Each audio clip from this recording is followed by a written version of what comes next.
Okay. ఈరోజు మనం sixth chapter question and answers అన్ని డిస్కస్ చేయబోతున్నాం వన్ బై వన్ లైన్‌గా. అందులో ఫస్ట్ క్వెషన్ అకౌంటింగ్‌కి, ఆడిటింగ్‌కి డిఫరెన్సెస్ ఏంటి? మీరు చెప్పండి. అకౌంటింగ్‌కి, ఆడిటింగ్‌కి డిఫరెన్సెస్ ఏంటి అంటే ఫస్ట్ మెయిన్ డిఫరెన్స్ అకౌంట్స్‌లో మనం చేసేదేంటి? It is collection, classification and summarization of data. Books prepare చేయడానికి డేటాని కలెక్ట్ చేస్తాం ఇక్కడ.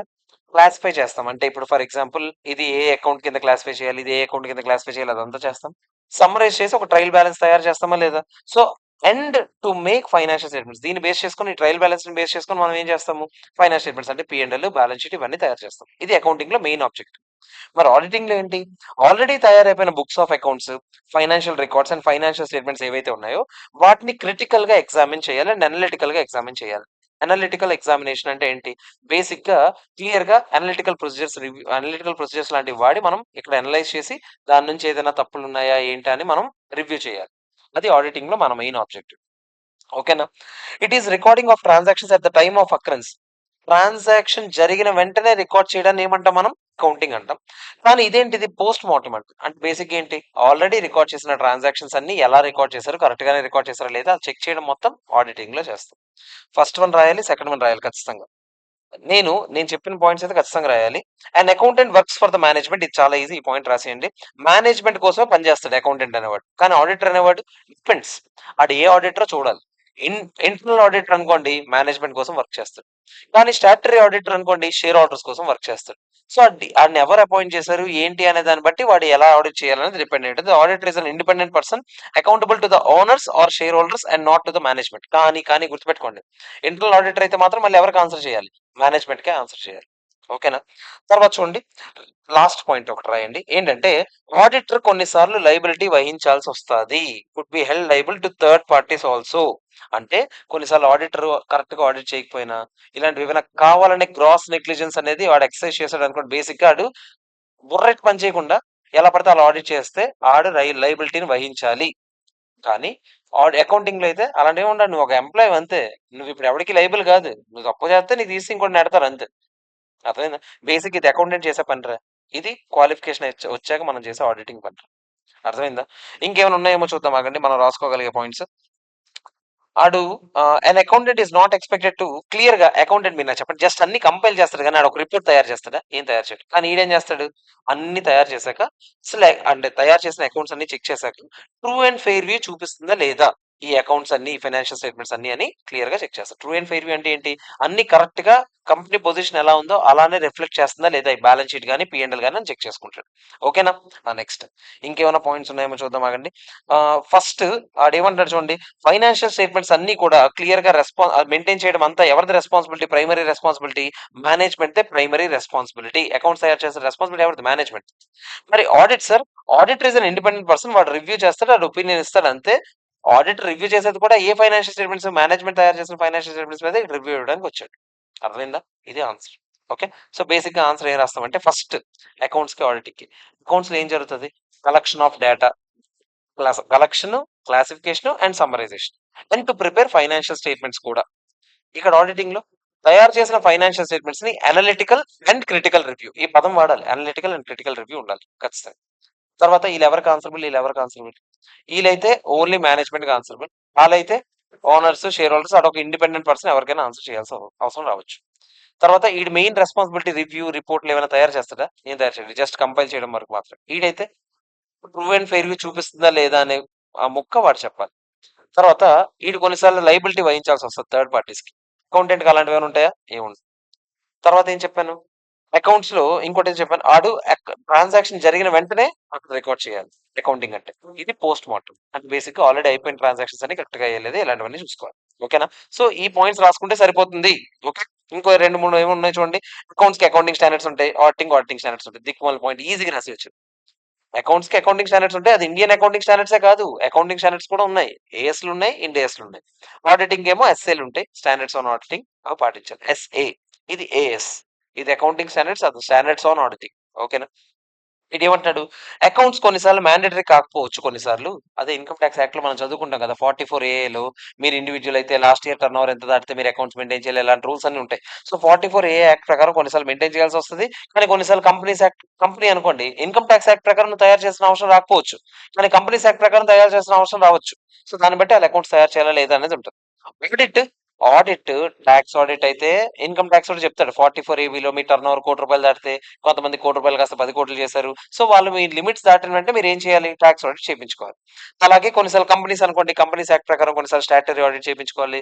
ఎల్ఎల్‌పీ అయితే ఎల్ఎల్‌పీ యాక్ట్ ప్రకారం చేపించుకోవాలి. మనకు బేసిక్‌గా కంపెనీస్ కాబట్టి కంపెనీస్ యాక్ట్ ప్రకారం చేపించుకోవాల్సిన అవసరం ఉంటుంది. అర్థమైందా లేదా చెప్పండి? సో, ఈ ఎక్స్‌ట్రా పాయింట్స్ మీరు రాసుకోవచ్చు. క్లియరా కాదా? ఎవరికైనా ఏమైనా డౌట్ ఉందా? First question. ఓకే కదా! Next question. చెప్తారా నెక్స్ట్ క్వెషన్? ఆడిట్‌కి, ఇన్వెస్టిగేషన్‌కి తేడా ఏంటి?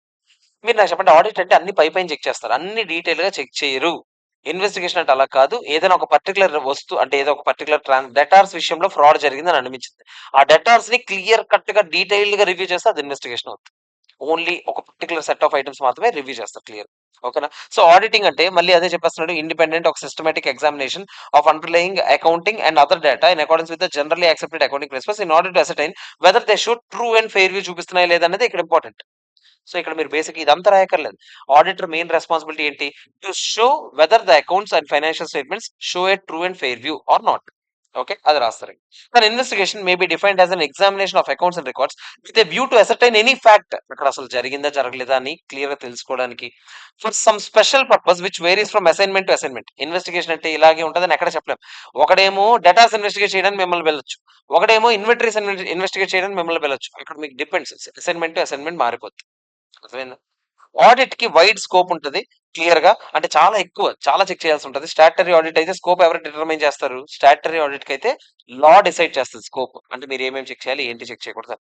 కానీ ఇన్వెస్టిగేషన్ కి స్కోప్ లిమిటెడ్ గా ఉంటది. ఎందుకంటే పర్టికులర్ గా ఇది చెక్ చేయడానికి వచ్చారు, ఇదే చెక్ చేసి వెళ్ళిపోవాలి మీరు అంతే. డేటాస్ చెక్ చేయడానికి వచ్చినప్పుడు డేటాస్ మాత్రమే చెక్ చేయాలి. అనవసరంగా క్రెడిటార్స్ జోలికి వెళ్ళకూడదు. ఇలాంటివన్నీ ఉంటాయి ఇన్వెస్టిగేషన్. అర్థమైందా? తర్వాత ఆడిట్ లో మెయిన్ మెయిన్ పర్పస్ ఏంటి? అకౌంట్స్ అన్ని ట్రూ అండ్ ఫెయిర్ ఉన్నాయా లేదా? అండ్ ఇన్వెస్టిగేషన్ లో క్లియర్ గా పర్టికులర్ గా ఒక స్పెషల్ పర్పస్ కోసం ఇన్వెస్టిగేట్ చేస్తారు. ఇక్కడ కొన్ని ఎగ్జాంపుల్స్ చూడండి. ఒక పార్ట్నర్షిప్ ఫర్మ్ ఉంది. పార్ట్నర్షిప్ ఫర్మ్ లో కొత్తగా ఒక పార్ట్నర్ అడ్మిట్ చేసుకుంటాం. కొత్తగా వచ్చే పార్ట్నర్ అసలు నన్ను ఎందుకు వీళ్ళు తీసుకుంటున్నారు? అసలు ఈ పార్ట్నర్షిప్ ఫర్మ్ కి సంబంధించి నాకు డీటెయిల్స్ కావాలని చెప్పి ఇన్వెస్టిగేషన్ చేయించవచ్చు. లేదా ఒక బ్యాంక్ ఒకటికి అప్పిస్తుంది. అప్పిచ్చేటప్పుడు డ్యూ డిలిజెన్స్ చేయించచ్చు. డ్యూ డిలిజెన్స్ అంటే వీడికి అసలు అప్పు ఇవ్వచ్చా లేదా? ఎంత ఇంట్రెస్ట్ రేట్ చార్జ్ చేయాలి? వీడు తీర్చగలడా లేదా? ఇలాంటి వాటికి కూడా ఇన్వెస్టిగేట్ చేయొచ్చు. అర్థమైందా? సో, బేసిక్ గా ఇలాంటి డిఫరెంట్ డిఫరెంట్ పర్పస్ కోసం ఇన్వెస్టిగేషన్ చేయొచ్చు. Audit is conducted in accordance with gap. Gap అంటే జనరల్లీ యాక్సెప్టెడ్ అకౌంటింగ్ ప్రిన్సిపల్స్ కాదు ఇక్కడ. జనరల్లీ యాక్సెప్టెడ్ ఆడిటింగ్ ప్రిన్సిపల్స్ అంటే స్టాండర్డ్స్ అన్ని పాటించాలి ఇక్కడ. ఇక్కడైతే ఇన్వెస్టిగేషన్ కి అలాంటివి ఏమి ఉండవు. ఇన్వెస్టిగేషన్ కి స్టాండర్డ్స్ అంటే ఏమి ఉండవు. అక్కడ మీ నాలెడ్జ్ వాడి అక్కడ ఏం చేస్తే బెటర్ అని ఎక్స్టెండెడ్ గా మీరు చేయాలి. ఓకేనా? Next auditor will evaluate accounting records. ఇక్కడ పర్స్యూయేసివ్ ఎవిడెన్స్ ఇక్కడ ఇంపార్టెంట్. ఇక్కడ substantial and conclusive evidence important. అంటే ఇక్కడ బేసిక్ గా అన్ని డీటెయిల్డ్ గా లోతుకి చెక్ చేయరు. కానీ ఇక్కడ అలా కాదు. అన్ని పర్టికులర్ గా ప్రతిదీ పిన్ పాయింట్ గా చెక్ చేస్తారు. ఎక్కడ investigation. Auditor sceptical and not suspicious. Auditor sceptical గా ఉంటాడంట, సస్పిషియస్ గా ఉన్నాడు. స్కెప్టికల్ అంటే ఏంటి సార్ అంటే, స్కెప్టికల్ అంటే క్వశ్చనింగ్ మైండ్ తో ఉంటాడు. అంటే ఎప్పుడు కూడా ఇది ఎందుకు ఇలా జరిగింది, ఇది ఎందుకు ఇలా జరిగింది, అలాంటి క్వశ్చనింగ్ మైండ్ తోనే ఉంటాడు. అలాగే డౌట్ మీరు ఇది తప్పు చేశారు, ఇది తప్పు చేశారు అలా. ఈడు అలా కాదు. ఇన్వెస్టిగేటర్ ఎప్పుడు కూడా సస్పిషన్ తోనే ఉంటాడు. ఈడు పెద్ద ఎదవనే స్టార్ట్ చేస్తాడు. ఓకేనా?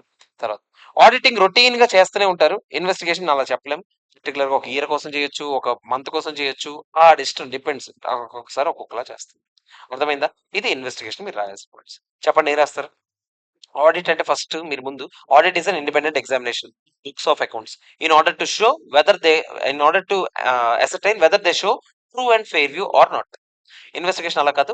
It is done in order to ascertain a fact, not to establish fact. Investigation చేస్తామని చెప్పాము. సో, అది ఇన్వెస్టిగేషన్ లో మీరు రాసుకుంటారు. ఇన్వెస్టిగేషన్ దేనికి వైడర్ స్కోప్, దేనికి నేరో స్కోప్? ఆడిట్ కి చాలా వైడర్ స్కోప్ ఉంటుంది. దీనికి నేరో స్కోప్ ఉంటుంది. ఆడిటింగ్ అయితే generally accepted auditing principle standards అవన్నీ పాటించాలి. ఇన్వెస్టిగేషన్ అలా ఏమి ఉండదు. ఎక్స్టెండ్ చేసుకుని మీరే అక్కడ సిచ్యువేషన్ తగినట్టుగా మీరు చేయాలి. ఆడిటింగ్ మెయిన్ ఆబ్జెక్టివ్ అక్కడ ట్రూ అండ్ ఫెయిర్ ఉందా లేదా అనేది మీరు చూసుకోవాలి. ఇన్వెస్టిగేషన్ పర్టికులర్ గా ఒక స్పెషల్ పర్పస్ కోసం చేస్తుంది. వీడు ఎప్పుడు ఎలా ఉండాలి? ఆడిట్ చేసేవాడు స్కెప్టికల్ గా ఉండాలి, క్వశ్చనింగ్ మైండ్ తో ఉండాలి, సస్పిషియస్ గా ఉండకూడదు. ఇన్వెస్టిగేటర్ అయితే సస్పిషియస్ గా ఉండాలి ఎప్పుడైనా సరే. తర్వాత ఆడిటింగ్ అనేది ఎప్పుడు జరుగుతూనే ఉంటుంది. Investigation depends. అక్కడ సిచ్యువేషన్ బట్టి ఎప్పుడు కావాలో అప్పుడు చేస్తారు. ఎక్కడ పర్స్యూయేసివ్ ఎవిడెన్స్, ఎక్కడ కన్క్లూజివ్ ఎవిడెన్స్ ఇంపార్టెంట్? పర్స్యూయేసివ్ ఎవిడెన్స్ అయితే ఆడిట్ లో important. Conclusive and substantial evidence అయితే ఇన్వెస్టిగేషన్. ఓకేనా? ఒక్కసారి చదివితే ఇందులో కీ పాయింట్స్ అంటే మీరు అండర్లైన్ చేసుకుంటే ఈ పర్సుయేసివ్ ఎవిడెన్స్ మీరు అండర్లైన్ చేసుకోండి. ఇదిగో ఇదొకటి, ఇదొకటి, routine excise longer period, truth and fair view special purpose, generally accepted accounting principles, extend audit procedures, wide scope is limited, independent examination of evidences in order to show true and fair view, examination of accounts and records to establish a fact, varies from assignment to assignment. ఇదిగో నేను ఇలా underline చేసుకున్నాను చూసారా, exact గా అలా underline చేసుకుంటే సరిపోతుంది. ఓకేనా? క్లియరా కాదా చెప్పండి. అండర్లైన్ చేసుకొని నేను పాజ్ నొక్కుతున్నాను, అండర్లైన్ చేసుకోవాలి వీడియో ఆన్లైన్ చూసే వాళ్ళు కూడా. నెక్స్ట్ క్వశ్చన్ చూద్దాం. నెక్స్ట్ క్వశ్చన్ ఏంటో చెప్తారా? Basic principles governing and audit. ఒక చూద్దాం. ఆడిట్ ని గవర్న్ చేసే బేసిక్ ప్రిన్సిపల్స్ అంట. ఎస్ఏ 200 కోట్ చేయాలి. ఇక్కడ ఎస్ఏ 200 కోట్ చేయకపోతే మార్క్స్ రావు. ఎస్ఏ 200 ఖచ్చితంగా కోట్ చేయాలి. మీకు స్టాండర్డ్స్ ఆన్ ఆడిటింగ్ ఉన్నాయని చెప్పాను కదా, 200 సిరీస్, 300, 400, 500, 600, 700, 800 సిరీస్ కూడా కొత్తగా వచ్చింది. మీకు అవేం లేవు. మీకు కొన్ని స్టాండర్డ్స్ ఇక్కడ ఏ పేర్లు కనిపిస్తే అవి మీరు గుర్తుపెట్టుకోవాలి. ఎస్ఏ 200 అందులో ఒకటి ఖచ్చితంగా కోట్ చేయాలి. ఎస్ఏ 200 మామూలుగా స్టాండర్డ్ పేరు ఏంటంటే overall objectives of an independent auditor and audit in accordance with standards on auditing. అది దాని పేరు, ఎస్ఏ 200 పేరు. బట్ మీకు ఆ పేర్లన్నీ అవసరం లేదు. నేను మళ్ళీ ఏం చెప్పాను ఒకసారి చెప్తా. Overall objectives of an independent auditor అంటే ఒక ఇండిపెండెంట్ ఆడిటర్ యొక్క ఆబ్జెక్టివ్స్ ఏంటి, and conduct of audit in accordance with standards on auditing అంటే ఆడిట్ మొత్తం ఆడిటింగ్ స్టాండర్డ్స్ వాడే కండక్ట్ చేయాలి. ఇది స్టాండర్డ్ పేరు. పేరు మాత్రమే చెప్పాను నాకు. మళ్ళీ చెప్పండి నాకు, ఎస్ఏ 200 పేరు ఏంటి? Overall objectives of an independent auditor and conduct of audit in accordance with standards on auditing. ఓకేనా? ఇప్పుడు అసలు ఇందులో ఏం చెప్తున్నాడో చూద్దాం.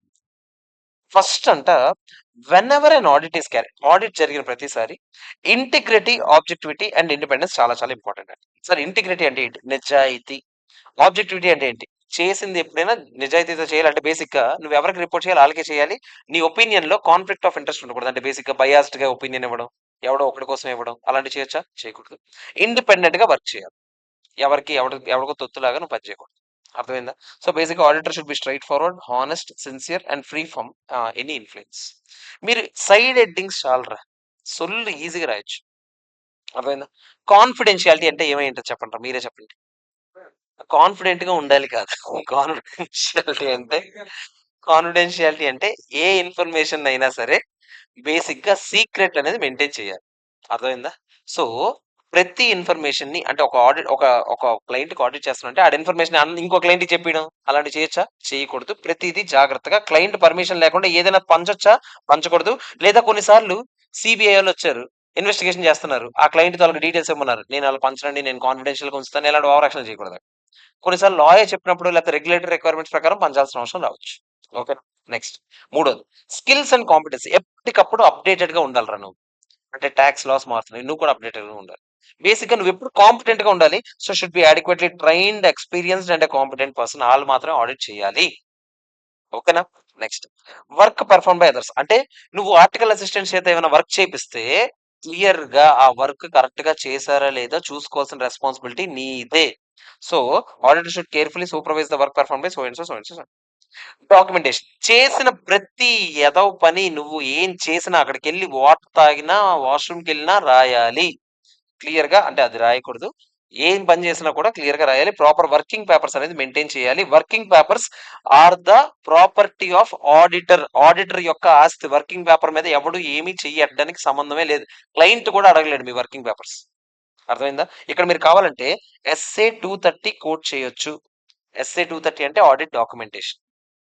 అర్థమైందా? రాసుకోండి. ఎస్ఏ 230 కోట్ చేస్తే ఇంకా బాగుంటది, ఇంకా బాగా వచ్చేట్టుగా అనుకుంటాం. Next, planning. ఏ పని చేసినా కూడా మూసుకొని ముందు ప్లాన్ వేసుకోవాలి. అది అవుద్దా లేదా తర్వాత విషయం, ముందు ప్లాన్ అయితే వేసేయాలి. Nature, timing and extent. ఈ పదం లేకపోతే మార్కులు రావు. ఎన్టీఈ అంటాం మనం ఆడిట్ లో. Nature, timing, extent. నేచర్ అంటే ఆడిట్ డీప్ గా చేయాలా, పైన చేయాలా, అది. టైమింగ్ అంటే ఏ టైంలో చేయాలి, అంటే 1 డే చేయాలా, 2 డేస్ చేయాలా, ఈ పర్టికులర్ పని ఎన్ని రోజులు చేయాలి. ఎక్స్టెంట్ అంటే ఎంత డీప్ గా ఎనలైజ్ చేయాలి, ఏ ఎవిడెన్సెస్ వాడాలి, అదంతా. ఓకేనా? Next, audit evidence. సేకరించిన ప్రతి ఆడిట్ ఎవిడెన్స్ ని జాగ్రత్తగా దాచుకోవాలి. అండ్ ఆడిట్ ఎవిడెన్స్ లేకుండా ఒపీనియన్ అనేది ఫామ్ చేయకూడదు. ఇక్కడ మీరు కావాలంటే ఎస్ఏ 500 కోట్ చేయొచ్చు. ఆడిట్ ఎవిడెన్స్ కి స్టాండర్డ్ నెంబర్. తర్వాత నీకు ముందు ఆడిట్ చేయాలంటే అసలు అక్కడ అకౌంటింగ్ సిస్టమ్స్ ఎలా ఉన్నాయి, ఇంటర్నల్ కంట్రోల్స్ ఎలా ఉన్నాయి, బేసిక్ స్టడీ చేయాలి. స్టడీ చేయకుండా నువ్వు వెళ్ళి ఏమైనా ఆడిట్ చేయొచ్చా? చెయ్యకూడదు. అండ్ అన్ని చేశాక ఒక ఆడిట్ రిపోర్ట్ అనేది కన్క్లూజన్ అనేది ఇవ్వాలి. కన్క్లూజన్ ఇచ్చేటప్పుడు అన్‌క్వాలిఫైడ్ రిపోర్ట్ ఇవ్వచ్చు, క్వాలిఫైడ్ రిపోర్ట్ ఇవ్వచ్చు, అడ్వాన్స్ రిపోర్ట్, ఈ టైప్స్ ఆఫ్ రిపోర్ట్స్ మనం తర్వాత చదువుకుంటాం ఎలాగో. ఏ రిపోర్ట్ అయితే ఆ రిపోర్ట్ ఇవ్వాలి. అర్థమైందా లేదా చెప్పండి? క్లియరా కాదా? అయిపోయింది నా ఆన్సర్. అరే మంచిగా రాయొచ్చురా. ఆడిట్ చేసే ముందు ఏమేమి చేయాలి? మామూలుగా ఆలోచిద్దాం. నువ్వు ఇంటిగ్రిటీ, ఆబ్జెక్టివిటీ అండ్ ఇండిపెండెంట్‌గా ఉండాలి. ఇంటిగ్రిటీ అంటే ఏంట్రా? నిజాయితీగా ఉండాలి. ఆబ్జెక్టివిటీ అంటే నిన్నెందుకు పెట్టారో అది బయాస్డ్‌నెస్ లేకుండా చెప్పడం. ఇంకోటేంట్రా? ఇండిపెండెంట్‌గా ఉండాలి. ఎవరికి తొత్తులాగా పనిచేయకూడదు. నెక్స్ట్ ఏం చెప్పానురా నేను? కాన్ఫిడెన్షియాలిటీ అనేది ఖచ్చితంగా ఉండాలిరా. అంటే నీ సీక్రెసీ అనేది మెయింటైన్ చేయాలిరా. నెక్స్ట్ ఏంట్రా? స్కిల్స్ అండ్ కాంపిటెన్స్ ఉండాలిరా. అంటే ఏంట్రా? నువ్వు ఎప్పటికప్పుడు అప్‌డేటెడ్‌గా ఉండాలి. అన్నీ నేర్చుకుండాలి. ప్లస్ సూపర్విజన్ రా. అంటే ఏంట్రా? అంటే మీ ఆర్టికల్ అసిస్టెంట్స్‌కి ఆళ్ళందరికి వర్క్‌లు ఇచ్చావు కదా! అవన్నీ ఎప్పటికప్పుడు చెక్ చేసుకోవాలి. చేసిన ప్రతి పని డాక్యుమెంట్ చేయాలి. అక్కడ ఏ స్టాండర్డ్ కోడ్ చేయాలి? ఎస్ఏ 230 కోడ్ చేయాలి. తర్వాత ప్లానింగ్ అనేది ఉండాలిరా. ప్లానింగ్ మీరు ఆడిట్ ప్లాన్ తీసుకొని వెళ్ళాలి. ఆ ప్లానింగ్ కోసం నేను చెప్పాను. అక్కడ ప్లానింగ్ దగ్గర మీరు ఎస్ఏ 300 కోట్ చేయొచ్చు. ఎస్ఏ 300. తర్వాత ఆడిట్ ఎవిడెన్స్. ఎవిడెన్స్ కోసం మీరు ఎస్ఏ 500 కోట్ చేయొచ్చు. ఎవిడెన్స్ లేకుండా మీరు ఒపీనియన్ ఫార్మ్ చేయొచ్చా? చేయకూడదు. అన్నీ వచ్చాక మీరు కేర్‌ఫుల్‌గా ముందు అసలు ఈ ఆడిట్ చేయక ముందే మీరు అకౌంటింగ్ సిస్టమ్, ఇంటర్నల్ కంట్రోల్స్ డీప్‌గా స్టడీ చేయాలి. అండ్ లాస్ట్‌కి కన్క్లూజన్ ఒకటి డ్రా చేయాలి. కన్క్లూజన్ యాక్చువల్‌గా ఎస్ఏ 700 సీరీస్‌లో చాలా ఉంటాయి. బేసిక్‌గా మీరు ఇక్కడ గమనిస్తే అన్ని స్టాండర్డ్స్ కోట్ అయిపోతున్నాయి. అంటే 200లో ఒక 230 ఉందని కాదు నా ఉద్దేశం. అన్ని హండ్రెడ్స్‌లోనే ఒక్కొక్క స్టాండర్డ్ కోట్ అవుతుంది. అర్థమైందా? సో ఇది మ్యాటర్. రాయగలరా లేదా చెప్పండి. ఒకసారి నాకు మళ్ళీ చెప్పేస్తారా ఫాస్ట్‌గా side headings? First integrity, objectivity and ఇండిపెండెంట్‌గా ఉండాలిరా. ఆలోచిద్దాం. తర్వాత కాన్ఫిడెన్షియాలిటీ చాలా చాలా ఇంపార్టెంట్. స్కిల్స్ అండ్ కాంపిటెన్స్ ఉండాలి. స్కిల్స్ అండ్ అదే కాంపిటెన్స్. బేసిక్‌గా నువ్వు కాంపిటెంట్ పర్సన్ అయి ఉండాలి. తర్వాత డాక్యుమెంటేషన్ ముందు మీ మిగతా వాళ్ళు పెర్ఫార్మ్ చేసిన వర్క్‌ని వర్క్ ఫ్రమ్ హోమ్ అలాంటివి చేయకూడదు. మీరు మిగతా వాళ్ళు పెర్ఫార్మ్ చేసిన వర్క్‌ని సూపర్వైజ్ చేయాలి టైమ్ టు టైమ్. క్లియర్‌గా ఇవన్నీ కూడా డాక్యుమెంట్ చేయాలి. డాక్యుమెంట్ చేసేటప్పుడు ఎస్ఏ 230 కోట్ చేయాలి. ప్లాన్ లేకుండా వెళ్ళొచ్చు ఆడిట్‌కి వెళ్ళకూడదు. అసలు ప్లాన్ గీయాలంటే ముందు ఏం చేయాలిరా? Understanding the business environment and internal control systems. మీరు లైన్‌గా రాసుకోవచ్చు యాక్చువల్‌గా. ఓకేనా? తర్వాత ఎవిడెన్స్ సేకరించాలిరా. ఎస్ఏ 500.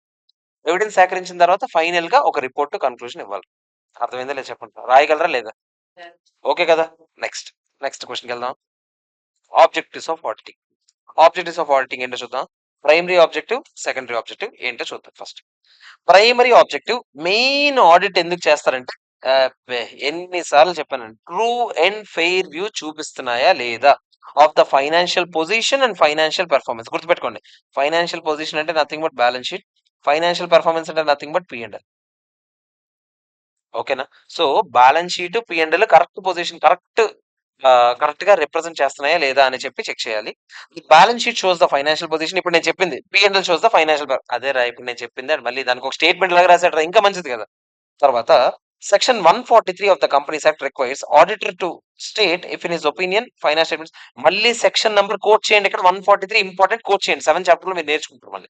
143 సెక్షన్ ప్రకారం అసలు ఫైనాన్షియల్ స్టేట్మెంట్స్ అన్ని ట్రూ అండ్ ఫెయిర్ వి చూపిస్తున్నాయా లేదా చూసుకోవాల్సిన బాధ్యత ఆడిటర్ ది అని కంపెనీస్ యాక్ట్ లో చెప్పారు. సో అది కూడా మళ్ళీ కోట్ చేసేయండి. Such an opinion by the auditor increases the reliability of financial statements. ఇవన్నీ ఆడిటర్ చెప్పకపోతే నమ్మలేరా ఏంటి? నమ్మొచ్చు. ఆడిటర్ అనేవాడు చెప్తే ఇంకొంచెం రిలయబిలిటీ పెరుగుతది. అంటే నిజంగా అవునులే నిజంగానే ఇవన్నీ బాగున్నాయి, బాలేదు ఏదో ఒకటి తెలుస్తుంది. కంపెనీ బాగా ఒకటి గుర్తుపెట్టుకోండి. కంపెనీ ప్రాఫిట్స్ లో ఉందా, లాస్ లో ఉందా చెప్పడు audit. Profit and loss account ఏదైతే చూపిస్తుందో అది నిజమేనా కాదో చెప్తాడు ఈడు అంతే. అది లాస్‌లు అయితే లాస్‌లు, ప్రాఫిట్‌లు అయితే ప్రాఫిట్. ఆడు చెప్పింది నిజమో కాదో తెలుసుకోవడానికి. అర్థమైందా లేదా చెప్పండి? సార్ మరి ప్రైమరీ ఆబ్జెక్టివ్ అర్థమైపోయింది. సెకండరీ ఆబ్జెక్టివ్ ఏంటి సార్? సెకండరీ ఆబ్జెక్టివ్ వాడు అందులో భాగంగానే ఫ్రాడ్‌లు గాని, ఎర్రర్‌లు గాని ఏమైనా జరిగాయేమో క్లయింట్స్ బుక్స్‌లో చెక్ చేయాలంట. ఫ్రాడ్‌కి, ఎర్రర్‌కి తేడా ఏంట్రా? తెలిసి చేస్తే ఫ్రాడ్ రా. తెలియక చేస్తే ఎర్రర్. ఏదైనా తప్పు తప్పేరా బేసిక్‌గా. ఓకేనా? Such deduction of fraud and errors is called secondary objective of audit because primary responsibility for safeguarding the business assets respect the management. ఇది ఎందుకు సెకండరీ ఆబ్జెక్టివ్ అంటారంటే ఫ్రాడ్, ఎర్రర్ జరగకుండా చూసుకోవాల్సిన బేసిక్ రెస్పాన్సిబిలిటీ ఎవరిది? మేనేజ్మెంట్. ఆళ్ళు చేసిన దాన్ని నువ్వు చెక్ చేస్తున్నావు కాబట్టి దీన్ని సెకండరీ ఆబ్జెక్టివ్ అంటున్నారని చెప్తున్నాను. అర్థమైందా? తర్వాత if the auditor suspects the presence of material mistake. ఇది అండర్‌లైన్ చేయండి. ఇదిగో ఇది అండర్‌లైన్ చేయండి. presence of material misstatements or defalcations, he is expected to look into the matter into greater detail. అంటే మెటీరియల్ మిస్స్టేట్మెంట్ అంటే తప్పు, అది ఎర్రర్ వల్ల అవ్వచ్చు, ఫ్రాడ్ వల్ల అవ్వచ్చు. మెటీరియల్ అంటే ఇంపార్టెంట్, అంటే చాలా పెద్ద ఎఫెక్ట్ ఇచ్చే తప్పు. అలాంటి వాటిని ఉన్నాయని అనిపించినప్పుడు వాటి కొంచెం డీప్ గా చెక్ చేసి నిజంగా ఉన్నాయా లేవా ఏంటని డీటెయిల్ గా చెక్ చేయాల్సిన రెస్పాన్సిబిలిటీ ఎవరిది? Audit. He is also to report on existing misstatements and అంటే ఆల్రెడీ ఉన్న మిస్టేట్మెంట్స్ ఏంటి, దానివల్ల ఎలాంటి ఎలాంటి ఎంతవరకు ఇంపాక్ట్ ఉంటుంది అనేది కూడా రిపోర్ట్ చేయాలి వాటి రిపోర్ట్ లో. ఓకేనా కదా చెప్పండి. అండ్ దాంతో పాటు వాటికి ఇంకా చాలా ఆబ్జెక్టివ్స్ ఉన్నాయంట. ఆబ్జెక్టివ్స్ ఏంటి? షేర్ హోల్డర్స్ ఇంట్రెస్ట్ ని ప్రొటెక్ట్ చేయాలి. అంటే బేసిక్ గా వాళ్ళ తరపున నువ్వు పెద్ద మనిషిలాగా వచ్చి చెక్ చేస్తున్నావు. అర్థమైందా? ట్యాక్స్ ఎగ్గొట్టకుండా చూసుకోవాలి. షేర్ హోల్డర్స్ డబ్బులు ఎరోషన్ అవ్వకుండా, అంటే డబ్బులు పిచ్చగా ఖర్చు పెట్టకుండా చూసుకోవాలి. వాళ్ళకి మినిమం డబ్బులు ఇంట్రెస్ట్, వాళ్ళు పెట్టిన డబ్బులకి న్యాయం ఎందుకు జరగట్లేదో చూసుకోవాలి. రీజనబుల్ ప్రైస్ కస్టమర్స్ కి మరీ ఎక్కువగా అమ్మేయడం లాంటివి చేయకుండా చూసుకోవాలి. వర్కర్స్ కి టైంకి పే చేస్తున్నారు లేదా చూసుకోవాలి. బేసిక్ అందరి గురించి ఉంది ఇక్కడ మీరు గమనిస్తే. డబ్బులు పెట్టిన వాళ్ళందరికీ వాళ్ళ డబ్బులు జాగ్రత్తగా కాపాడుకోవాలి. గవర్నమెంట్ కి ట్యాక్స్లు కట్టాలి. ఇన్వెస్టర్లకి మంచి రిటర్న్ ఇవ్వాలి. కస్టమర్లకి మంచి ప్రైస్ ఇవ్వాలి. ఎంప్లాయీస్ కి మంచి కంపెన్సేషన్ ఇవ్వాలి. ఓకేనా? కంప్లైంగ్ విత్ ఇంకేమైనా కార్పొరేట్ అంటే సొసైటీ కోసం ఏమైనా వర్క్ చేయాలన్నా బేసిక్ గా ఇది సొసైటీ కోసం, ఇది ఎంప్లాయీస్ కోసం, ఇది కస్టమర్స్ కోసం, ఇది ఇన్వెస్టర్స్ కోసం, ఇది కూడా ఇన్వెస్టర్స్ కోసం యాక్చువల్లీ, ఇది గవర్నమెంట్ కోసం, ఇది ఇన్వెస్టర్స్ కోసం. మీరు ఇక్కడ గమనిస్తే అందరినీ సాటిస్ఫై చేయాలి ఇటు బేసిక్, అది మ్యాటర్. స్టేక్ హోల్డర్స్ అంటే వీళ్ళందరినీ సాటిస్ఫై చేసేలాగా ఇటు చూసుకోవాలి. అర్థమైందా లేదా చెప్పండి? క్లియరా కదా? ఇప్పుడు రాయగలరా చూద్దాం. 2 ఆబ్జెక్టివ్స్ ఉంటాయి audit, main objectives, primary, secondary. Primary objective ఏంటంటే మీరేం చెప్పాలి? ట్రూ అండ్ ఫెయిర్ వ్యూ చూపిస్తుందా లేదా ఏంటి? Financial position, financial performance. Next statement ఏం రాస్తారు? ఫైనాన్షియల్ పొజిషన్ తెలియాలంటే ఏం చూడాలి? బ్యాలెన్స్ షీట్ చూడాలి. ఫైనాన్షియల్ పెర్ఫార్మెన్స్ చూడాలంటే ఏం చూడాలి? P&L చూడాలి. ఆ తర్వాత సెక్షన్ 143 కోట్ చేసి ఏం చెప్తారు? కంపెనీస్ యాక్ట్ కూడా ఏం చెప్పిందంటే ఆడిటర్ అనేవాడు ముఖ్యంగా ఏం చేయాలి? ట్రూ అండ్ ఫెయిర్ వ్యూ చూపిస్తుందా లేదా చూడాలి. అదే ఆడిటర్ యొక్క మెయిన్ రెస్పాన్సిబిలిటీ అని చెప్పాలి మీరు. అర్థమైందా లేదా చెప్పండి? ఇది ప్రైమరీ రెస్పాన్సిబిలిటీ. మరి సెకండరీ ఆబ్జెక్టివ్ ఏంటారు? ఫ్రాడ్లు, ఎర్రర్లు జరగకుండా చూడాలి. ఫ్రాడ్లు అంటే తెలిసి చేస్తే ఫ్రాడ్ అంటారు, తెలియక చేస్తే ఎర్రర్ అంటారు. ఈ ఎర్రర్లు కానీ ఫ్రాడ్ కానీ మిస్ స్టేట్మెంట్ అంటారు.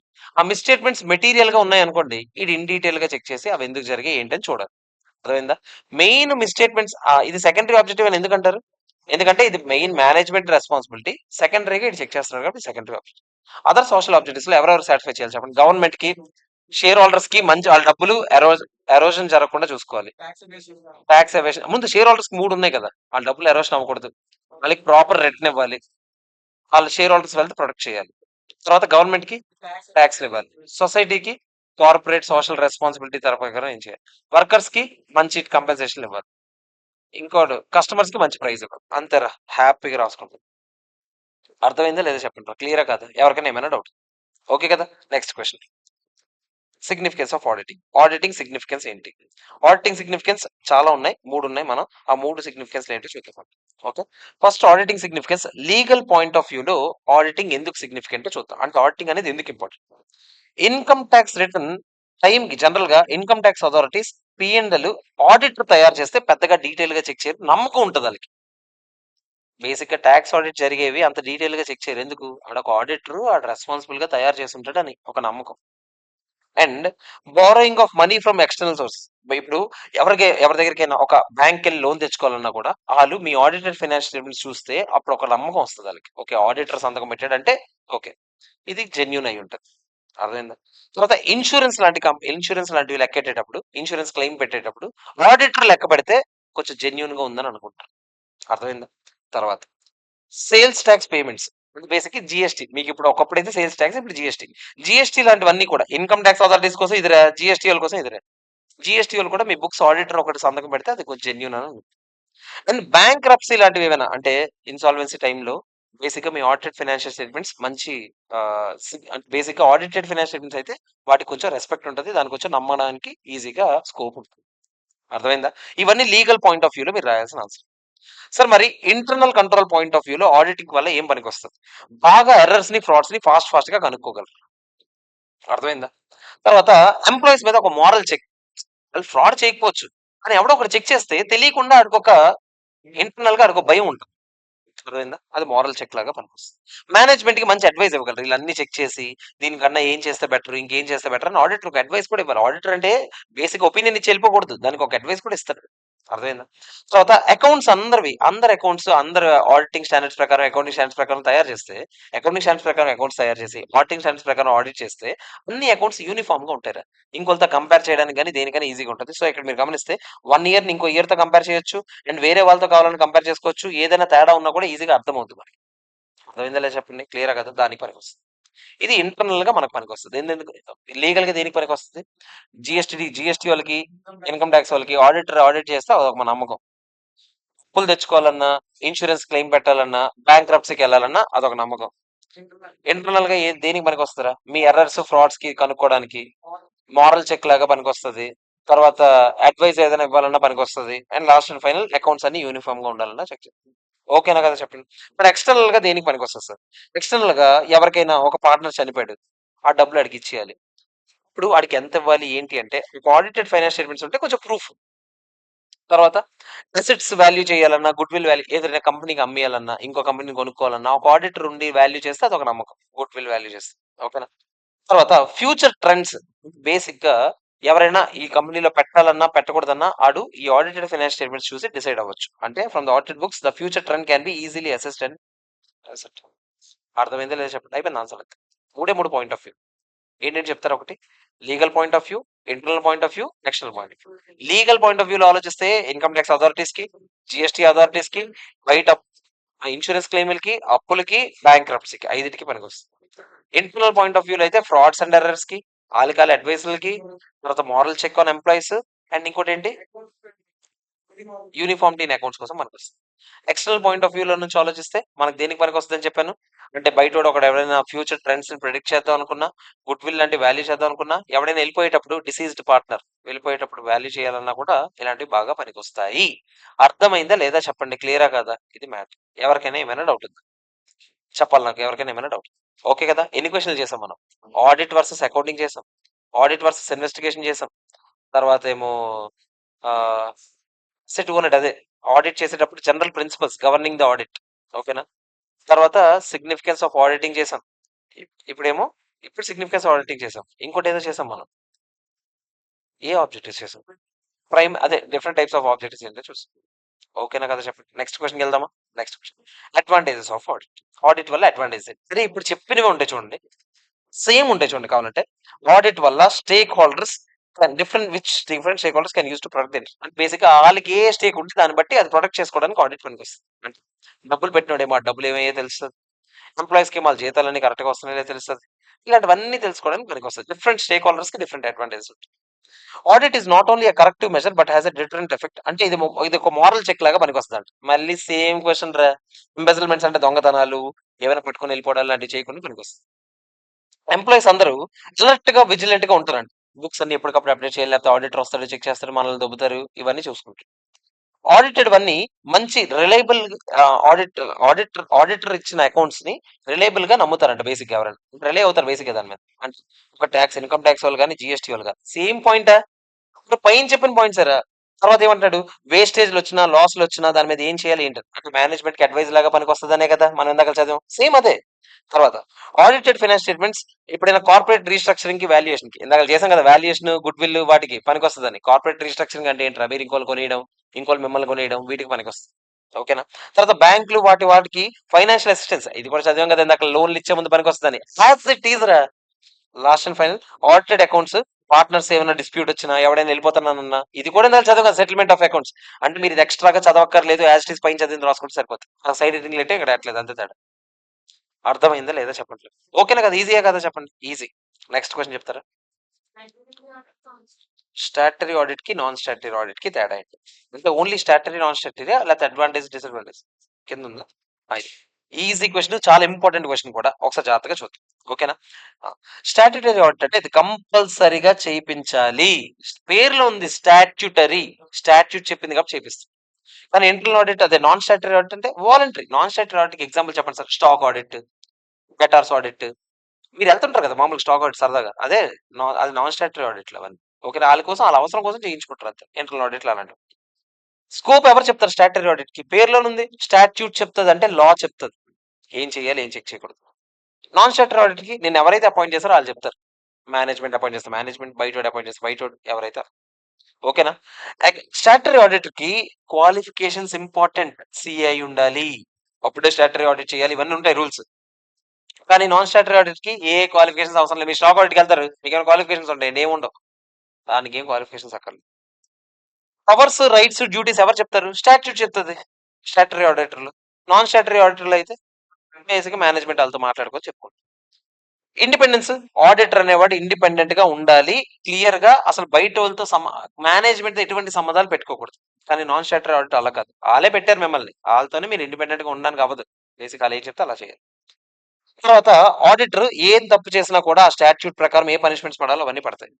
ఇక్కడ కామన్ లా ప్రకారమే పడుతుంది, కానీ ఆ స్టాట్యూట్ ప్రకారం అంటే ఏమైనా తప్పు చేస్తే అంటే బేసిక్ గా ఇప్పుడు ఫ్రాడ్ ఏదో చేశాడు, దొరికిపోయాడు, క్రిమినల్ కోడ్ ప్రకారం నీకు ఏదైనా కేసు వేయొచ్చు, 420 కేసు ఏదో కేసు. అంతేగాని స్టాట్యూట్ ఏమైనా స్పెషల్ గా చెప్తుంది నీకు? ఏం చెప్తుంది?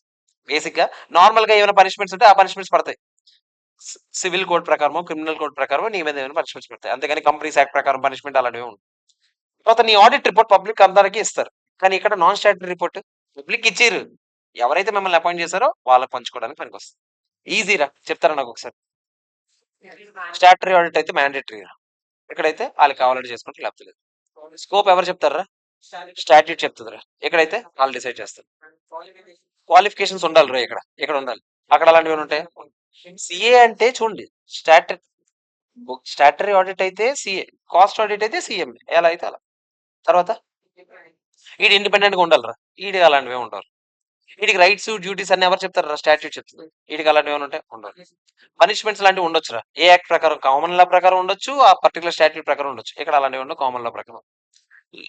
లైబిలిటీ ఎవరికి, వీడు ఎవరికి వహించాలి? ఈ రిపోర్ట్ పబ్లిక్ లో పబ్లిష్ చేస్తారు, ఈ రిపోర్ట్ ఇంటర్నల్ గా పంచుకుంటారు. లైబిలిటీ అదే చెప్పాను ఇప్పుడే, లైబిలిటీ అదే చెప్తాను. ఓకేనా కదా? చెప్పండి, క్లియరా కదా? ఎవరికైనా ఏమైనా డౌట్ ఉందా? అరే ఈజీ క్వశ్చన్స్ రా, 7 క్వశ్చన్స్ అయిపోయాయి మనవి తెలియకుండా, 7 క్వశ్చన్లు అయిపోయాయి. నెక్స్ట్ దానికి వెళ్దాం. నెక్స్ట్ క్వశ్చన్ చెప్తారా? Continuous audit and periodical audit difference. Continuous audit కి పీరియాడికల్ ఆడిట్ కి తేడా. కంటిన్యూస్ ఆడిట్ అంటే కాంకరెంట్ ఆడిటర్, రోజు వెళ్ళి చెక్ చేస్తారు. పీరియాడికల్ ఆడిట్ అంటే అలా కాదురా, ఒక క్వార్టర్లీయో, ఇయర్లీయో, హాఫ్ ఇయర్లీయో అలా చెక్ చేస్తారు. సో చూద్దాం. కంటిన్యూస్ ఆడిట్ అంటే conducted through out the year, అలా జరుగుతూనే ఉంటుంది, ఆడిట్ జరుగుతుంది, అకౌంట్స్ ఆడిట్ అకౌంట్స్ అలా జరుగుతూనే ఉంటుంది. కానీ పీరియాడికల్ ఆడిట్ అంటే మొత్తం తయారయ్యాక లాస్ట్ లో ఎప్పుడో చెక్ చేస్తారు. ఏది ఎక్కువ ఖర్చు అవుతుంది చెప్పండి? ఆబ్వియస్లీ కంటిన్యూస్ ఆడిట్ కి ఎక్కువ ఖర్చు, దాంట్లో రోజంతా ఎక్కడ పడి ఉంటాడు కదా, మరి వాడికి డబ్బులు ఇవ్వాలి కదా, అవునా? ఫ్రాడ్స్, ఎర్రర్స్ ఎక్కడ ఈజీగా దొరికేస్తాయి? రోజు చెక్ చేస్తే ఆబ్వియస్లీ ఎక్కువ దొరుకుతాయి, లేదా చెప్పండి? రోజు చెక్ చేసినప్పుడు ఎక్కువ దొరుకుతాయి, అప్పుడప్పుడు చెక్ చేసిన దానికి.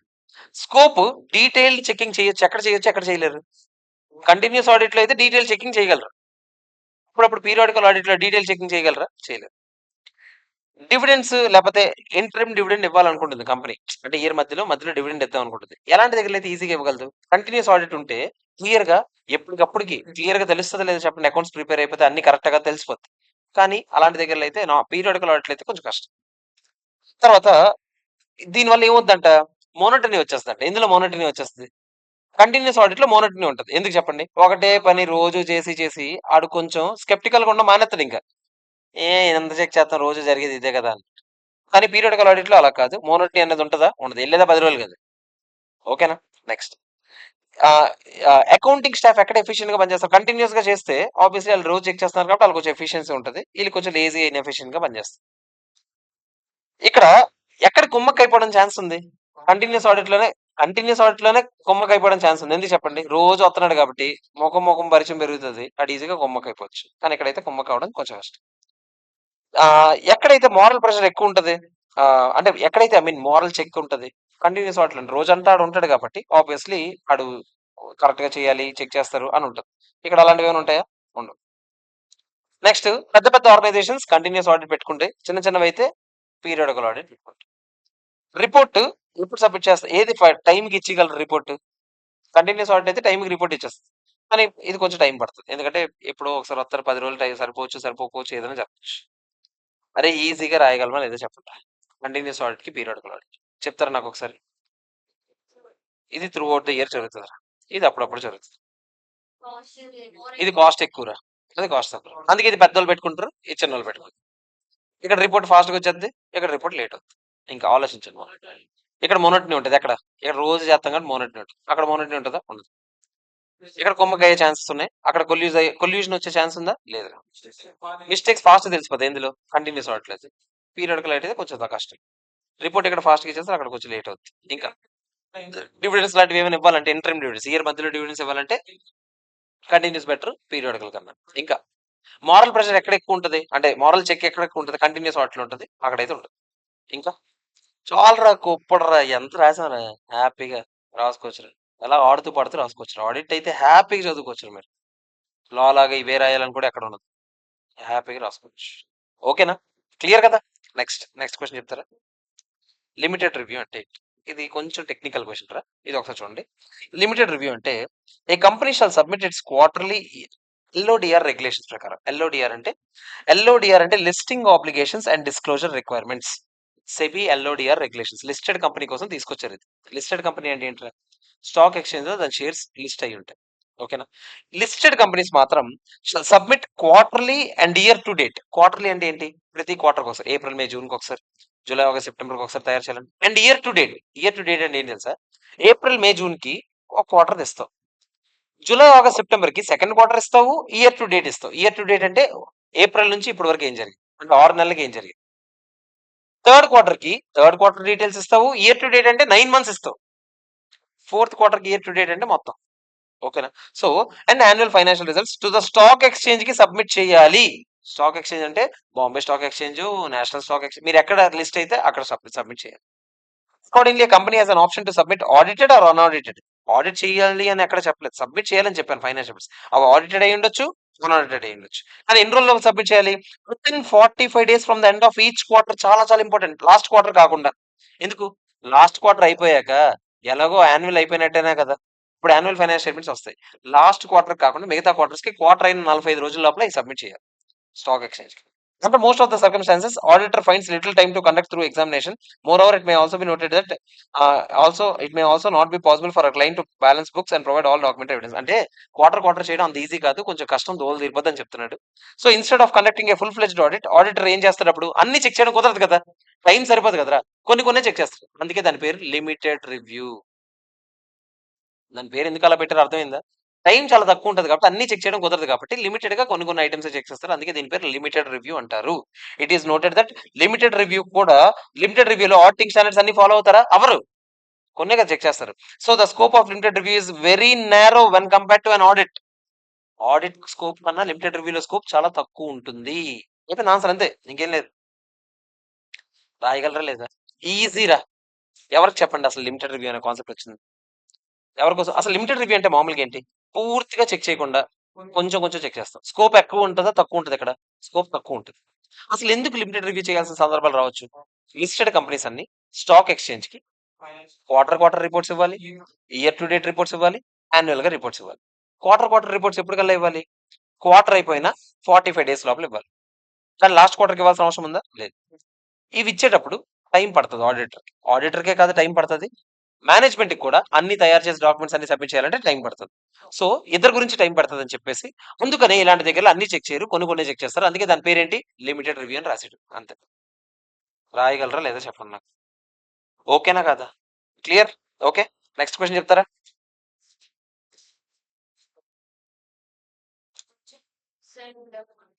నెక్స్ట్ క్వశ్చన్ ఏంటి? ఇంకెళ్ళిపోవాలా?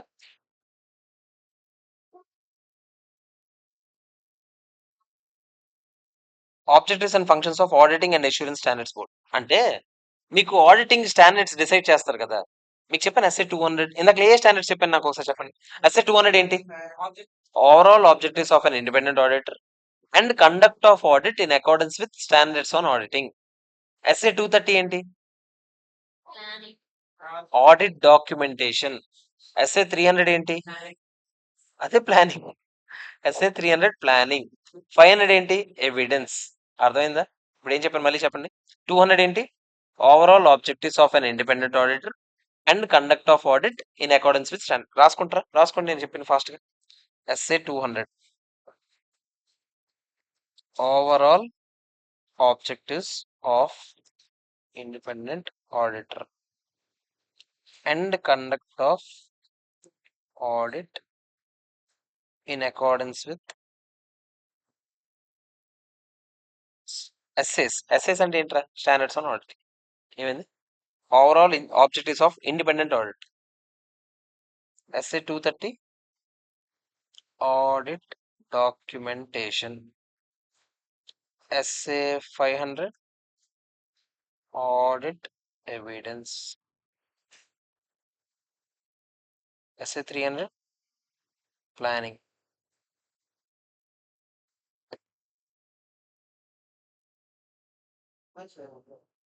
ఎక్కడ ఉన్నాయి?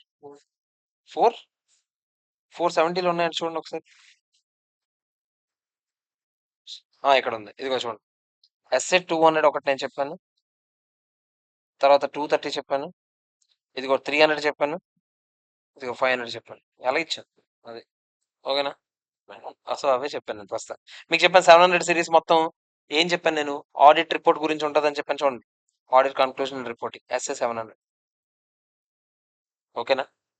అందులో నేను ఏమి చెప్పాను అవి నేర్చుకోండి. ప్రస్తుతానికి నేను బాక్స్ పెట్టిన పెట్టుకోండి. 200 ఒకటి, 230 ఒకటి, 300 ఒకటి. నేను ఏమి చెప్తాను అవే నేర్చుకోండి. 500 ఒకటి నేర్చుకోండి, 700 ఒకటి నేర్చుకోండి. ఓకేనా?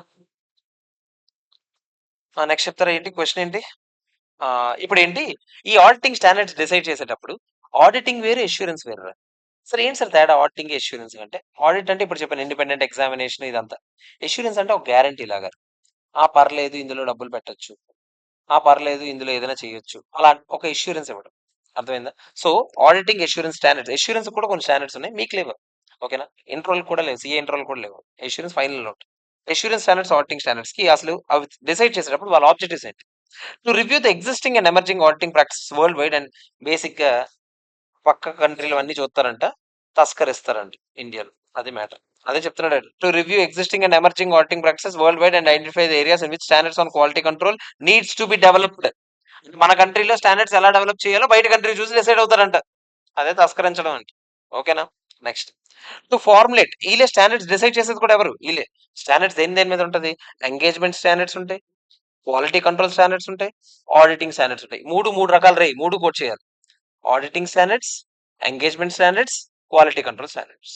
అర్థమైందా? సో మూడు స్టాండర్డ్స్ కూడా వీళ్ళు డిసైడ్ అవుతారు. ఓకేనా? వీళ్ళే డిసైడ్ చేస్తారు. నెక్స్ట్, చూసారా, issued under the authority of council of the institute. A institute అనుకున్నారు? ఐసిఐ. ఓకేనా? ఐసిఐ కన్సల్టేషన్ తోనే standards decision. To review the existing standards and auditing to assess the relevance in changed condition. అంటే ఆల్రెడీ ఉన్న standards అన్ని చదువుకొని ఇందులో ఏమైనా రివిజన్ చేస్తే బెటరా అని కూడా చెక్ చేస్తారు.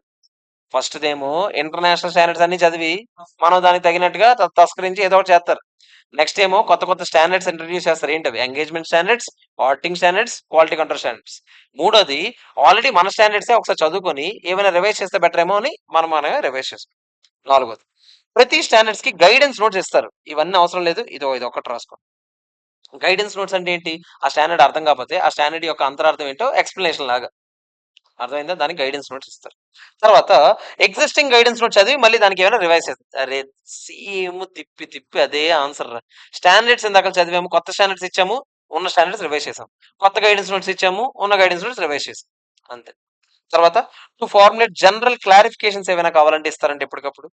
అండ్ టెక్నికల్ గైడ్లు, ప్రాక్టీస్ మాన్యువల్, స్టడీలు, అదర్ బోర్డ్స్ పేపర్స్ ఏమైనా కావాలంటే ప్రొఫెషనల్ అకౌంటెంట్స్ కి ఇలాంటివన్నీ కూడా ఇస్తూ ఉంటారు ఎప్పటికప్పుడు. అర్థమైందా లేదా చెప్పండి? క్లియరా కదా? అయిపోయింది, అంతే ఆన్సర్. ఈజీగా రాయొచ్చు. ఫస్ట్ ఏమో బయట వాళ్ళు చదవండి, తస్కరించండి. నెక్స్ట్ ఏమో మనమే చదవండి. స్టాండర్డ్స్, మూడు రకాల standards: quality control standards, engagement standards, auditing standards. చదివి దానికి కొత్త ఇష్యూ చేయండి అని చెప్పాను. నెక్స్ట్ ఏమో చదివి దానికి ఏమైనా రివైజ్ చేయాలంటే చేయండి అన్నాను. తర్వాత కొత్త గైడెన్స్ నోట్స్ ఇవ్వండి, తర్వాత ఉన్న గైడెన్స్ నోట్స్ రివైజ్ చేయండి. తర్వాత ఏం చెప్పాను?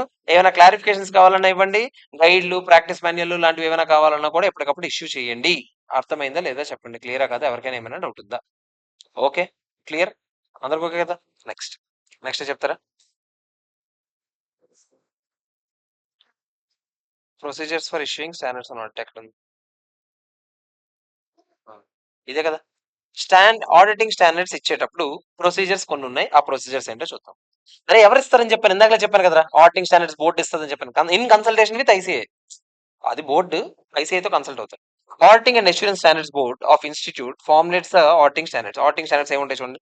Auditing and assuring standards where auditing standards need to be formulated and the priority in regard to the selection. అంటే ఫస్ట్ వాళ్ళు ఏం చేస్తారంట, ఈ బోర్డు వెళ్ళి ఐడెంటిఫై చేస్తుందంట రకరకాల ఏరియాస్, ఎక్కడెక్కడ ఆడిటింగ్ స్టాండర్డ్స్ పెడితే మంచిది. ఫర్ ఎగ్జాంపుల్ ప్లానింగ్ చేసేటప్పుడు ఒక్కొక్కడు ఒక్కొక్కలా చేస్తున్నాడు, ఇలా కాదు. ఆడిట్ ప్లానింగ్ ఒక స్టాండర్డ్ వదిలేయండి.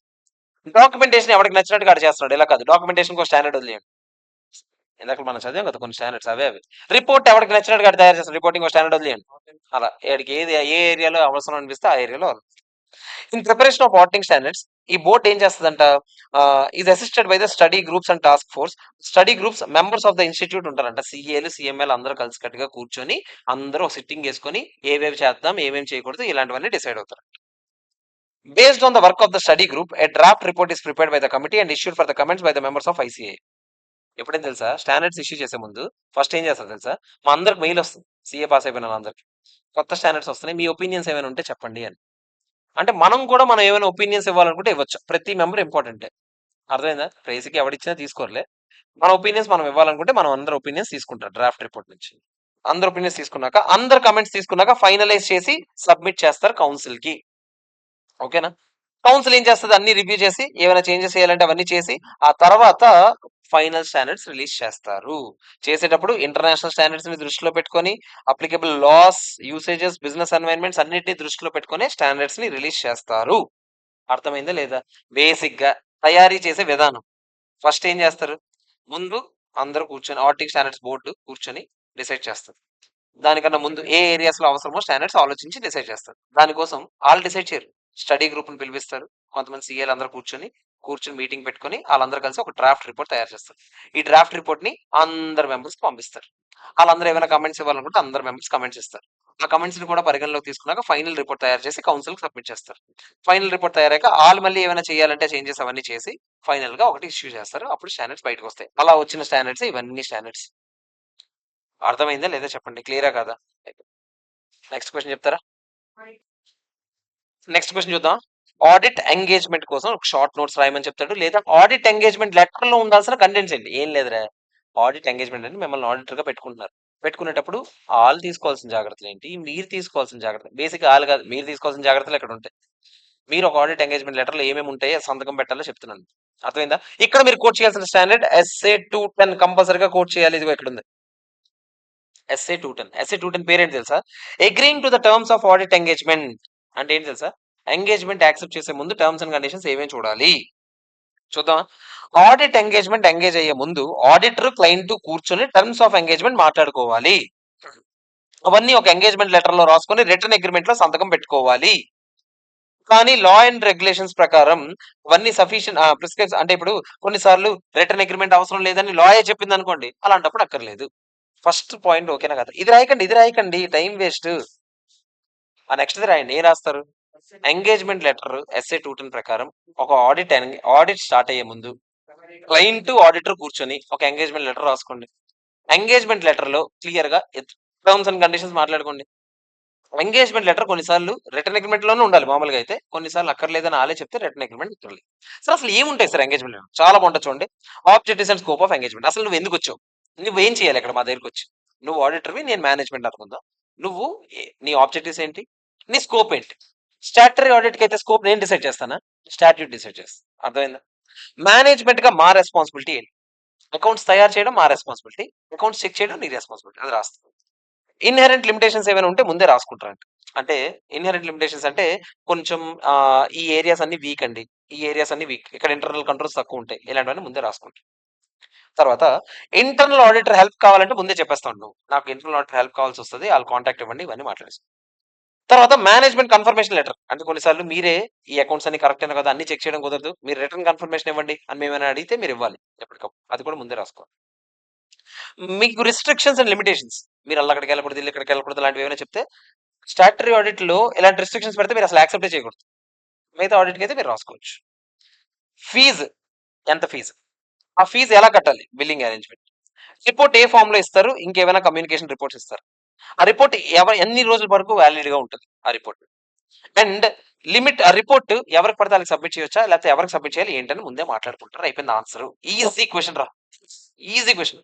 చెప్పండి రా ఏమేమి ఉంటాయి. మీరు వెళ్ళి ఒకళ్ళ దగ్గర అపాయింట్ చేసినప్పుడు ముందు మీ ఆబ్జెక్టివ్స్ ఏంటి, స్కోప్ ఏంటి, తర్వాత మేనేజ్మెంట్ రెస్పాన్సిబిలిటీ ఏంటి, మీ రెస్పాన్సిబిలిటీ ఏంటి, తర్వాత ఎగ్జిస్టింగ్ అసలు ఇన్హెరెంట్ లిమిటేషన్స్ ఏమైనా ఉన్నాయా. ఇన్హెరెంట్ అంటే ఇంటర్నల్ గా కొన్ని లిమిటేషన్స్ ఉన్నాయి. ఓకేనా? తర్వాత ఫీజ్ ఎంత? ఫీజ్ ఎలా పే చేస్తారు? ముందు ఇవి రాసేయండి. ఫీజ్ ఎంత? ఫీజ్ ఎలా పే చేస్తారు? రిపోర్ట్ ఏ ఫామ్ లో ఇస్తారు? రిపోర్ట్ ఎన్ని రోజులు వ్యాలిడ్ గా ఉంటది? ఈ రిపోర్ట్ ఎవరెవరు సబ్మిట్ చేయాలి? 5 పాయింట్లు అయిపోయాయి ఇక్కడ. ఫీజ్ ఎంత? ఎలా పే చేస్తారు? బిల్లింగ్ అరేంజ్మెంట్, రిపోర్ట్ ఏ ఫామ్ లో ఇస్తారు? రిపోర్ట్ ఎన్ని రోజులు వ్యాలిడ్? రిపోర్ట్ ఎవరెవరికి ఇవ్వాలి? 5 అయిపోయి. రిస్ట్రిక్షన్స్ ఏమైనా పెట్టాలనుకుంటున్నారా? లిమిటేషన్స్ ఏమైనా ఉన్నాయా? అసలు ఇంటర్నల్ ఆడిట్ హెల్ప్ కావాలి, మధ్యలో మేనేజ్మెంట్ కన్ఫర్మేషన్ లెటర్లు ఇవ్వాలి, ఇవన్నీ రాసుకో. అయిపోయింది ఆన్సర్. ఓకేనా కాదా చెప్పండి. క్లియరా కాదా? ఎవరికైనా ఏమైనా డౌట్? Okay, clear. 10 క్వశ్చన్లు అయిపోయాయి మనం. ఎవరికైనా ఏమైనా డౌట్ ఉందా? ఆల్మోస్ట్ 10 క్వశ్చన్లు అయిపోయి. ఓకే, క్లియరా కాదా చెప్పండి నాకు. ఓకేనా కాదా? ఒకసారి మనం ఏవేవి అయ్యా టిక్ కొట్టుకుందాం. ఆడిటింగ్ అంటే ఏంటి? బెనిఫిట్స్ ఆఫ్ ఆడిటింగ్ అంటే అడ్వాంటేజెస్ రా. తర్వాత ప్రిన్సిపల్స్ అయిపోయింది, ఆబ్జెక్టివ్స్ ఆఫ్ ఆడిట్ అయిపోయింది, ఇవన్నీ అవ్వలేదు. ఇవన్నీ చిన్న చిన్న ముక్కలు. ఇందులో లిమిటెడ్ రివ్యూ అయిపోయింది. తర్వాత ఇంకేమయ్యారా? ఎక్కడ స్టాట్యూటరీ ఇంటర్నల్ ఆడిట్ అయిపోయింది.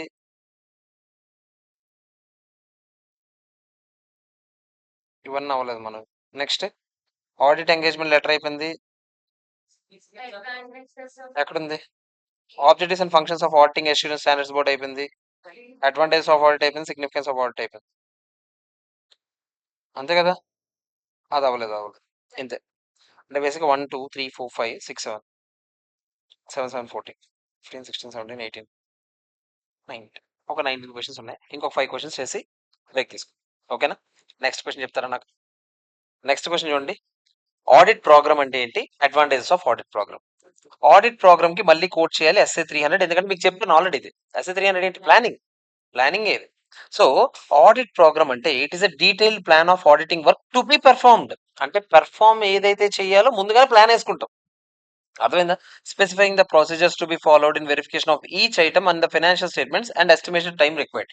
అంటే దీనివల్ల ఏం తెలుస్తుందంట? ఏ వర్క్ ఎన్ని రోజుల్లో చేయాలి ఏంటి అనేది క్లియర్ గా తెలుస్తుంది. అండ్ ఆల్సో క్లియర్ గా మనకి ఫైనాన్స్ స్టేట్మెంట్స్ కూడా చెక్ చేయడానికి ఎలా చేస్తాం ఏంటి అనేది క్లియర్ గా ప్లాన్ వేసుకుంటాం. ఫస్ట్ 2 లైన్లు రాసుకోండి సరిపోతుంది. నెక్స్ట్ ఏం రాయాలో చెప్తాను నేను. It is a description or memorandum of the work to be done during an audit. ఈ లైన్ ఒకటి రాయండి. నేను చెప్పిన అండర్లైన్ చేసుకోండి. It is description or memorandum of work to be done during an audit. Okay. తర్వాత next మీరు ఖచ్చితంగా రాయాల్సిన point, as per SA 300 auditor should prepare a written audit programme setting forth the procedures that are needed to be implemented while carrying out audit plan. అంటే audit plan కన్నా ముందు programme ఉంటుంది. Audit programme గీసాకే audit plan గీస్తారు basic గా. అర్థమైందా? So audit programme clear గా చెప్పాలంటే ఏమని చెప్పాలంటే ఆడిట్ ప్లాన్ కి, ఆడిట్ ప్లాన్ ప్రకారం జరగాలంటే ఆడిట్ ప్రోగ్రామ్ లో ఏమేమి ఉండాలి ఏంటి అనేది క్లియర్ గా ఉంటుందంట. ఓకేనా? తర్వాత నెక్స్ట్ చూడండి. Audit programme can be classified into, అది ఒక లైన్ రాయండి సరిపోద్ది. Audit programme can be classified into 2 types. Programme common to all types of audit and books of accounts check చేయడం అన్నిటికీ కామన్. ప్రోగ్రామ్ స్పెసిఫిక్ గా ఒక పర్టికులర్ దానికే కావాల్సిన అవసరం కూడా ఉండొచ్చు. For example audit programme for a partnership firm would be different from a company. Partnership firms కి ఆడిట్ చేసేటప్పుడు ఎలా చేయాలి, కంపెనీస్ ఆడిట్ చేసేటప్పుడు ఎలా చేయాలి. ఇప్పుడు పార్ట్నర్స్ అకౌంట్స్ చెక్ చేయాలి, అది ఎందులో? పార్ట్నర్షిప్ ఫర్మ్ లో రెలవెంట్. అది కంపెనీస్ లో అది రెలవెంటా? కాదు. సో కొన్నిటికే పనికొస్తాయి. అలాంటి వాటిని స్పెషల్ ఆడిట్ ప్రోగ్రామ్స్ అంటాం. మిగతా వాటన్నిటికీ నార్మల్ ఆడిట్ ప్రోగ్రామ్స్ అంటాం. అర్థమైందా? ఆడిట్ ప్రోగ్రామ్ వల్ల అడ్వాంటేజెస్ ఏంటి చెప్పండి మీరే. ఇప్పుడు చెప్పండి. నేను రెడీగా ఆడిట్ ప్రొసీజర్స్ అన్ని ఏమేమి చేయాలో తెలుస్తుంది. ఫస్ట్ పాయింట్ మళ్ళీ రాస్తాడు. తర్వాత క్లియర్ గా మనం ఆడిట్ అసిస్టెంట్స్ కి ఏం వర్క్ ఇవ్వాలి, ఆర్టికల్ స్టూడెంట్స్ కి ఏ వర్క్ ఇవ్వాలో తెలుస్తుంది మనకి. తర్వాత auditor May easily know the extent of work. ఎప్పుడైనా ఏ రోజైనా ఎంత వర్క్ అయింది చెక్ చేద్దాం అంటే క్లియర్ గా తెలిసిపోతుంది. ఎందుకు? అన్ని రాసుకుంటున్నాం కదా క్లియర్. ఓకేనా? సో తర్వాత ఇక్కడ ఇది ఒక పాయింట్ రాయండి సరిపోద్ది. తర్వాత ఆడిట్ ప్రోగ్రామ్ ఓన్లీ అసిస్టెంట్స్ కే కాదు, ప్రిన్సిపల్ కూడా పనికొస్తుంది. ఎందుకంటే క్లియర్ గా ఏం జరిగింది, ఏదైనా సమాధానం చెప్పాలన్నా రేపొద్దున్న క్లియర్ గా అర్థం అవ్వాలంటే ప్రిన్సిపల్ కి కూడా క్లియర్ గా తెలియాలి ఏం జరిగింది ఏంటి అనేది ఆడిట్ ప్రోగ్రామ్ వల్ల తెలుస్తుంది. యూనిఫామిటీ ఆఫ్ వర్క్ వస్తుందంట. ఎందుకు? ఎందుకంటే టైం టు టైం ఒక ప్రోగ్రామ్ గీస్తే అదే మళ్ళీ మళ్ళీ ఫాలో అవుతాం కాబట్టి అందరికి ఒక ఆడిట్ అంటే ఏం చేయాలి ఏంటని ఒక క్లారిటీ ఉంటుంది మన దగ్గర స్టాఫ్ కి. తర్వాత team members next year audit programme ఉంటే క్లియర్ గా మనం నెక్స్ట్ ఇయర్ ఎలాంటి టీమ్ మెంబర్స్ సెలెక్ట్ చేసుకోవాలి, ఎవరైనా పంపించాలి ఆడిట్ కి, ఇవన్నీ కూడా క్లియర్ గా తెలుస్తుంది. ఓకే. దీన్ని రేపు పొద్దున్న ఎప్పుడైనా సరే ఎవిడెన్స్ కింద వాడుకోవచ్చు. రేపు పొద్దున్న కోర్టులో నీ మీద ఎవరైనా కేసు వేశారు, లేదంటే మేము చేసామని నువ్వు చెప్పుకోవచ్చు. ఎవిడెన్స్ కింద ఇది బాగా పనికొస్తుంది. అండ్ క్లియర్‌గా టీమ్ మెంబర్స్‌ని సెలెక్ట్ చేయడానికి వాళ్ళకి రెస్పాన్సిబిలిటీస్ ఇవ్వడానికి పనికొస్తది. అండ్ వాడన్నీ కరెక్ట్ గానే చేశాను. నేనేమి తప్పు చేయలేదని చెప్పి చెప్పుకోవడానికి కూడా ప్రోగ్రామ్ పనికొస్తుంది. ఇవన్నీ ఆడిట్ ప్రోగ్రామ్ వల్ల అడ్వాంటేజెస్. బేసిక్‌గా ఆడిట్ ప్రొసీజర్స్ ఏం చేయాలో ముందుగానే క్లియర్‌గా తెలుస్తుంది. ఫస్ట్ రాయమన్నాను నేను. ఆడిట్ వర్క్ ఎవరెవరికి ఏ వర్క్ అలొకేట్ చేయాలో తెలుస్తది. టీమ్ మెంబర్స్‌ని సెలెక్ట్ చేయడం, వాళ్ళకి ఏ వర్క్ డెలిగేట్ చేయాలో తెలుస్తది. వర్క్ ఎంత వరకు వచ్చిందో తెలుస్తది. ఈ వర్క్ ఎంత వరకు వచ్చిందో అదే ఆడిట్ అసిస్టెంట్స్‌కే కాదు, ఆడిట్ ప్రోగ్రామ్ ప్రిన్సిపల్‌కి కూడా పనికొస్తది. సో దట్ ఎప్పుడైనా రేపొద్దున ఆన్సర్ చేసుకోవడానికి పనికొస్తది. రేపొద్దున ఎవడైనా ఏదైనా కేసేసినా, ఏదైనా తప్పుగా చెప్పినా దానికి ఎవిడెన్స్ చూపించడానికి పనికొస్తది. నేను నెగ్లిజెంట్‌గా బిహేవ్ చేయలేదు, అన్నీ కరెక్ట్‌గా చేశానని చెప్పుకొని ప్రూవ్ చేసుకోవడానికి కూడా క్లియర్‌గా పనికొస్తుంది. తర్వాత ఏం చేయాలో ఏం చేసావో కూడా క్లియర్‌గా ఎప్పటికప్పుడు అప్డేట్ చేస్తారు. ఇన్వెంటరీస్.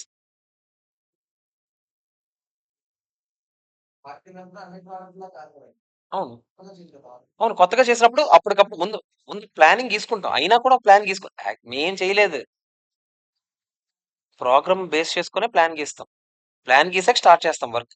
స్టార్ట్ చేసాక ఏ వర్క్‌లయిపోయాయో అవి టిక్ కొట్టుకోవాలి ఎప్పటికప్పుడు. ఎంత వరకొచ్చింది? ఏంటి? ప్రోగ్రామ్‌లో చెప్పినట్టుగా చేసామా లేదా? దానికి అప్పటికప్పుడు అప్డేట్ చేసుకోవడం ఇవన్నీ చేస్తాం. ఖచ్చితంగా మారిపోవచ్చు. మారిపోవచ్చు. ఇందులో ఏంటి ఇదిగో ఇది ఉంది కదా! స్పెషల్ ప్రోగ్రామ్ అని. స్పెషల్ ప్రోగ్రామ్‌లో పడతదది. స్పెషల్ ప్రోగ్రామ్ అంతే. Special programme. జనరల్ ప్రోగ్రామ్‌లోకెళ్ళి. ఓకేనా? నెక్స్ట్.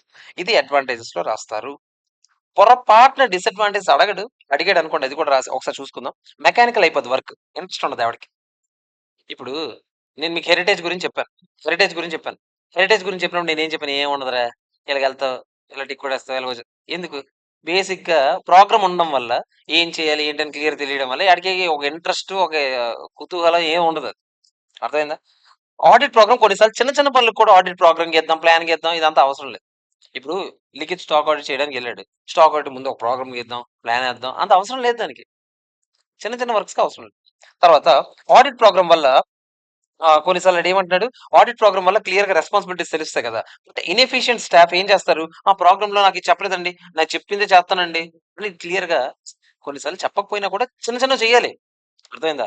చెప్పకపోయినా కూడా కొన్ని కొన్ని చెయ్యాలి. ఇప్పుడు కొంతమంది ఏం చేస్తారు, మీరు నాకు చెప్తేనే చేస్తాను, లేకపోతే చేయను అన్నట్టుగా బిహేవ్ చేయడానికి ఛాన్సెస్ ఉన్నాయి. అర్థమైందా? నెక్స్ట్.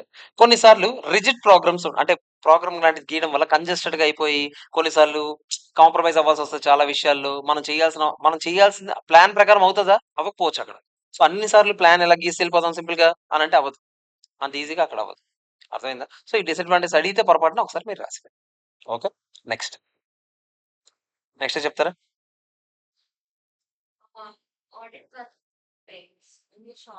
షార్ట్ నోట్సా? ఆడిట్ డాక్యుమెంటేషన్ అంటే ఏంటి? ఆల్రెడీ నేను ఇందాక స్టాండర్డ్ నంబర్ చెప్పాను ఎంత? ఎస్ఏ 230. మీరిక్కడ ఖచ్చితంగా నేను చెప్పిన పదాలు వాడాలి. ఆడిట్ వర్కింగ్ పేపర్స్ అంటే ఆడిట్ ప్రొసీజర్స్ ఏమేం చేసాము, ఆడిట్ ఎవిడెన్సెస్ ఏమేం తెచ్చుకున్నాము, కన్క్లూజన్ ఏమేం డ్రా చేసాము. ఇది ఖచ్చితంగా ఉండాలి ఈ పదం. ఈ పదం ఖచ్చితంగా ఉండాలి. ఓకేనా? తర్వాత ఈ రికార్డ్స్ అన్ని ఫిజికల్ ఫార్మ్‌లో ఉండొచ్చు, ఎలక్ట్రానిక్ ఫార్మ్. ఈ రోజుల్లో ఎవరు ఫిజికల్‌గా మెయింటైన్ చేయరు. అన్ని ఎలక్ట్రానికల్ గానే మెయింటైన్ చేస్తారు. అండ్ ఇక్కడ కింద ఇంకోటి రాసుకోండి. Working papers are the property of auditor అని ఎక్కడా లేదా? ఇక్కడ ఎంత ఉంది గాని ఇక్కడ ఉంది. ఇక్కడ ఉంది. సో బేసిక్‌గా ముందు ఇవి రాయండి. ముందు ఈ 2 పాయింట్లు అయితే రాయండి. రాస్తారు? సె 230 ప్రకారం ఆడిట్ డాక్యుమెంటేషన్ అంటే వర్కింగ్ పేపర్స్. వర్కింగ్ పేపర్స్ ఎప్పుడెప్పుడు ఉండాలిరా? ఆడిట్ చేసేటప్పుడు, ఎవిడెన్స్ గ్యాదర్ చేసేటప్పుడు, కన్క్లూజన్స్ డ్రా చేసేటప్పుడు ఆడిట్ వర్కింగ్ పేపర్స్ ఉండాలి. ఆడిట్ వర్కింగ్ పేపర్స్ ఫిజికల్‌గా ఉండొచ్చు, ఎలక్ట్రానిక్ ఫార్మ్‌లో ఉండొచ్చు. అసలు ఆడిట్ వర్కింగ్ పేపర్స్ దేనికి పనికొస్తాయి? పర్పస్ కూడా ఉందా క్వెషన్? ఉండుంటది ఖచ్చితంగా. పర్పస్ లేదా? చూడండి ఒకసారి ఇంకా నెక్స్ట్ క్వెషన్ ఎక్కడ ఉండుంటది? లేదా?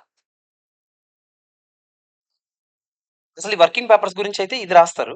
పర్పస్ అడగలేదు. కానీ మీరు ఒకసారి చూసుకోండి ఆ పర్పస్ కూడా. వర్కింగ్ పేపర్స్ ఎందుకు పనికొస్తాయి చెప్పండి? అరె మీరు చెప్పండిరా వర్కింగ్ పేపర్స్ దేనికి పనికొస్తాయని మీరేమంటారు? క్లియర్‌గా ఎవిడెన్స్ ఉంటదిరా మీరు ఏమేం చేశారో లేదా అని. ఓకేనా? తర్వాత ఆడిట్ ప్లాన్ ప్రకారమే జరిగిందా లేదా? స్టాండర్డ్స్ అన్ని పాటించారా లేదా? లీగల్ రిక్వైర్మెంట్స్ అన్ని పాటించారా లేదా తెలుస్తది. మనం అనుకున్నది అనుకున్నట్టుగా చేసామా లేదా? మన ఆబ్జెక్టివ్స్ అచీవ్ అయ్యామా లేదా తెలుస్తది. అండ్ స్టాండర్డ్స్ అన్ని పాటించామా లేదా? లీగల్ రిక్వైర్మెంట్స్ అన్ని పాటించామా లేదా తెలుస్తది.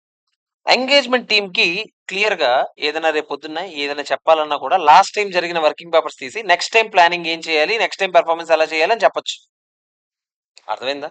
తర్వాత ఎనేబులింగ్ ఎంగేజ్మెంట్ టీమ్ కి ఇదిగో దీనికి నువ్వు రెస్పాన్సిబుల్, దీనికి నువ్వు రెస్పాన్సిబుల్, ఎందుకంటే ఇదే నువ్వే కదా చెక్ చేసావు, వర్కింగ్ పేపర్స్ ఉంది, నువ్వు నీ సంతకం ఉంది, ఎందుకు ఇలా జరిగింది అని చెప్పొచ్చు, అడగొచ్చు.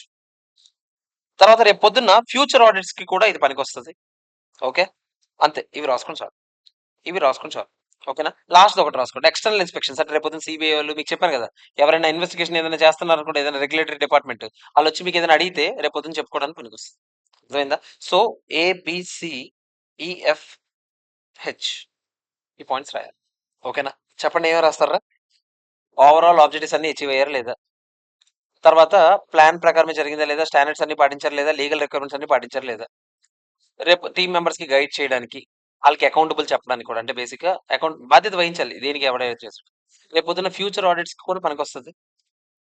ఎక్స్టర్నల్ వెరిఫికేషన్స్ కి ఎవరైనా వస్తే వాళ్ళకి చూపించడానికి పనికొస్తుంది. తర్వాత ఏం చెప్పాను, ప్లానింగ్, అంతే అంతే. ప్లానింగ్ పెర్ఫార్మెన్స్ కూడా, ప్లానింగ్ అండ్ పెర్ఫార్మెన్స్ కూడా పనికొస్తుంది. ఓకేనా, అయిపోయింది.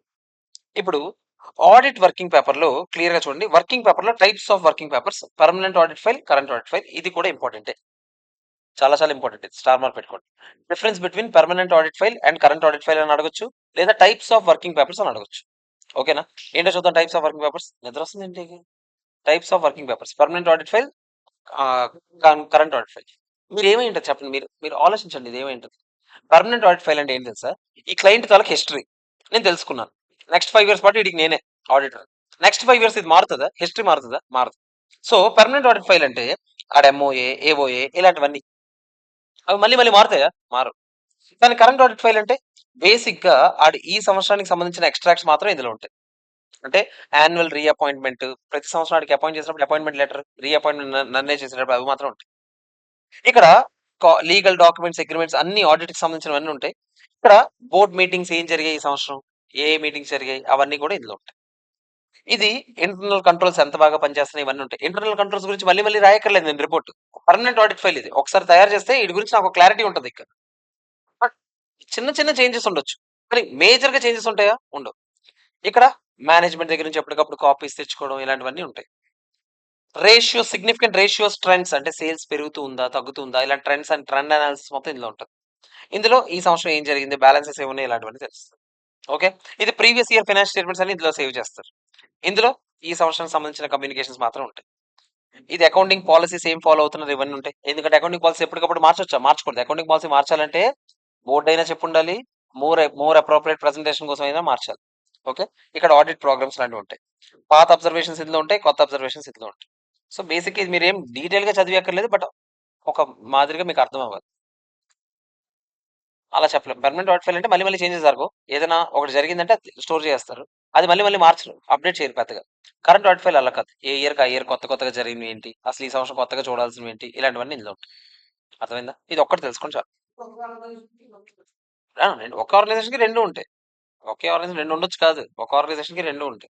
అర్థమైందా? ఇక్కడ నెక్స్ట్ ఇంపార్టెంట్ ఏంటి తెలుసా? ఈ ఆడిట్ వర్కింగ్ పేపర్స్ ఏవైతే ఉన్నాయో, ఈ క్వశ్చన్ కంపల్సరీ 100% అడగడానికి ఛాన్స్ ఉంది. అంటే కింద క్వశ్చన్ లేకపోయినా కూడా 100% అడగడానికి ఛాన్స్ ఉంది. ఏం తెలుసా? ఆడెవడో వచ్చాడు, మీకు వర్కింగ్ పేపర్స్ అడుగుతున్నాడు, మీరు ఇవ్వలేదు, ఆడేమో కేసు వేస్తున్నాడు, ఏం చేయొచ్చు? మీరు అప్పుడు చెప్పాలి, working papers are the property of auditor. ఆడి ప్రాపర్టీ. పోర్షన్స్ కావాలన్నా, జిరాక్స్లు కావాలన్నా ఆడి డిస్క్రిప్షన్, అంటే ఆడికి నచ్చితే ఇస్తారు, లేకపోతే మానేయండి. నచ్చితే ఇస్తారు, లేకపోతే లేదు. The working paper should be kept in safe custody and confidential manner so as to requirement. వాడు లీగల్ అండ్ ప్రొఫెషనల్ రిక్వైర్మెంట్స్ కోసం, అంటే ఆడు ఎన్ని రోజులు సేవ్ చేయాలో చెప్తాం మేము. ఇప్పుడు లీగల్ గా ఎన్ని రోజులు సేవ్ చేయాలి, అన్ని రోజులు సేవ్ చేసుకోవాలి.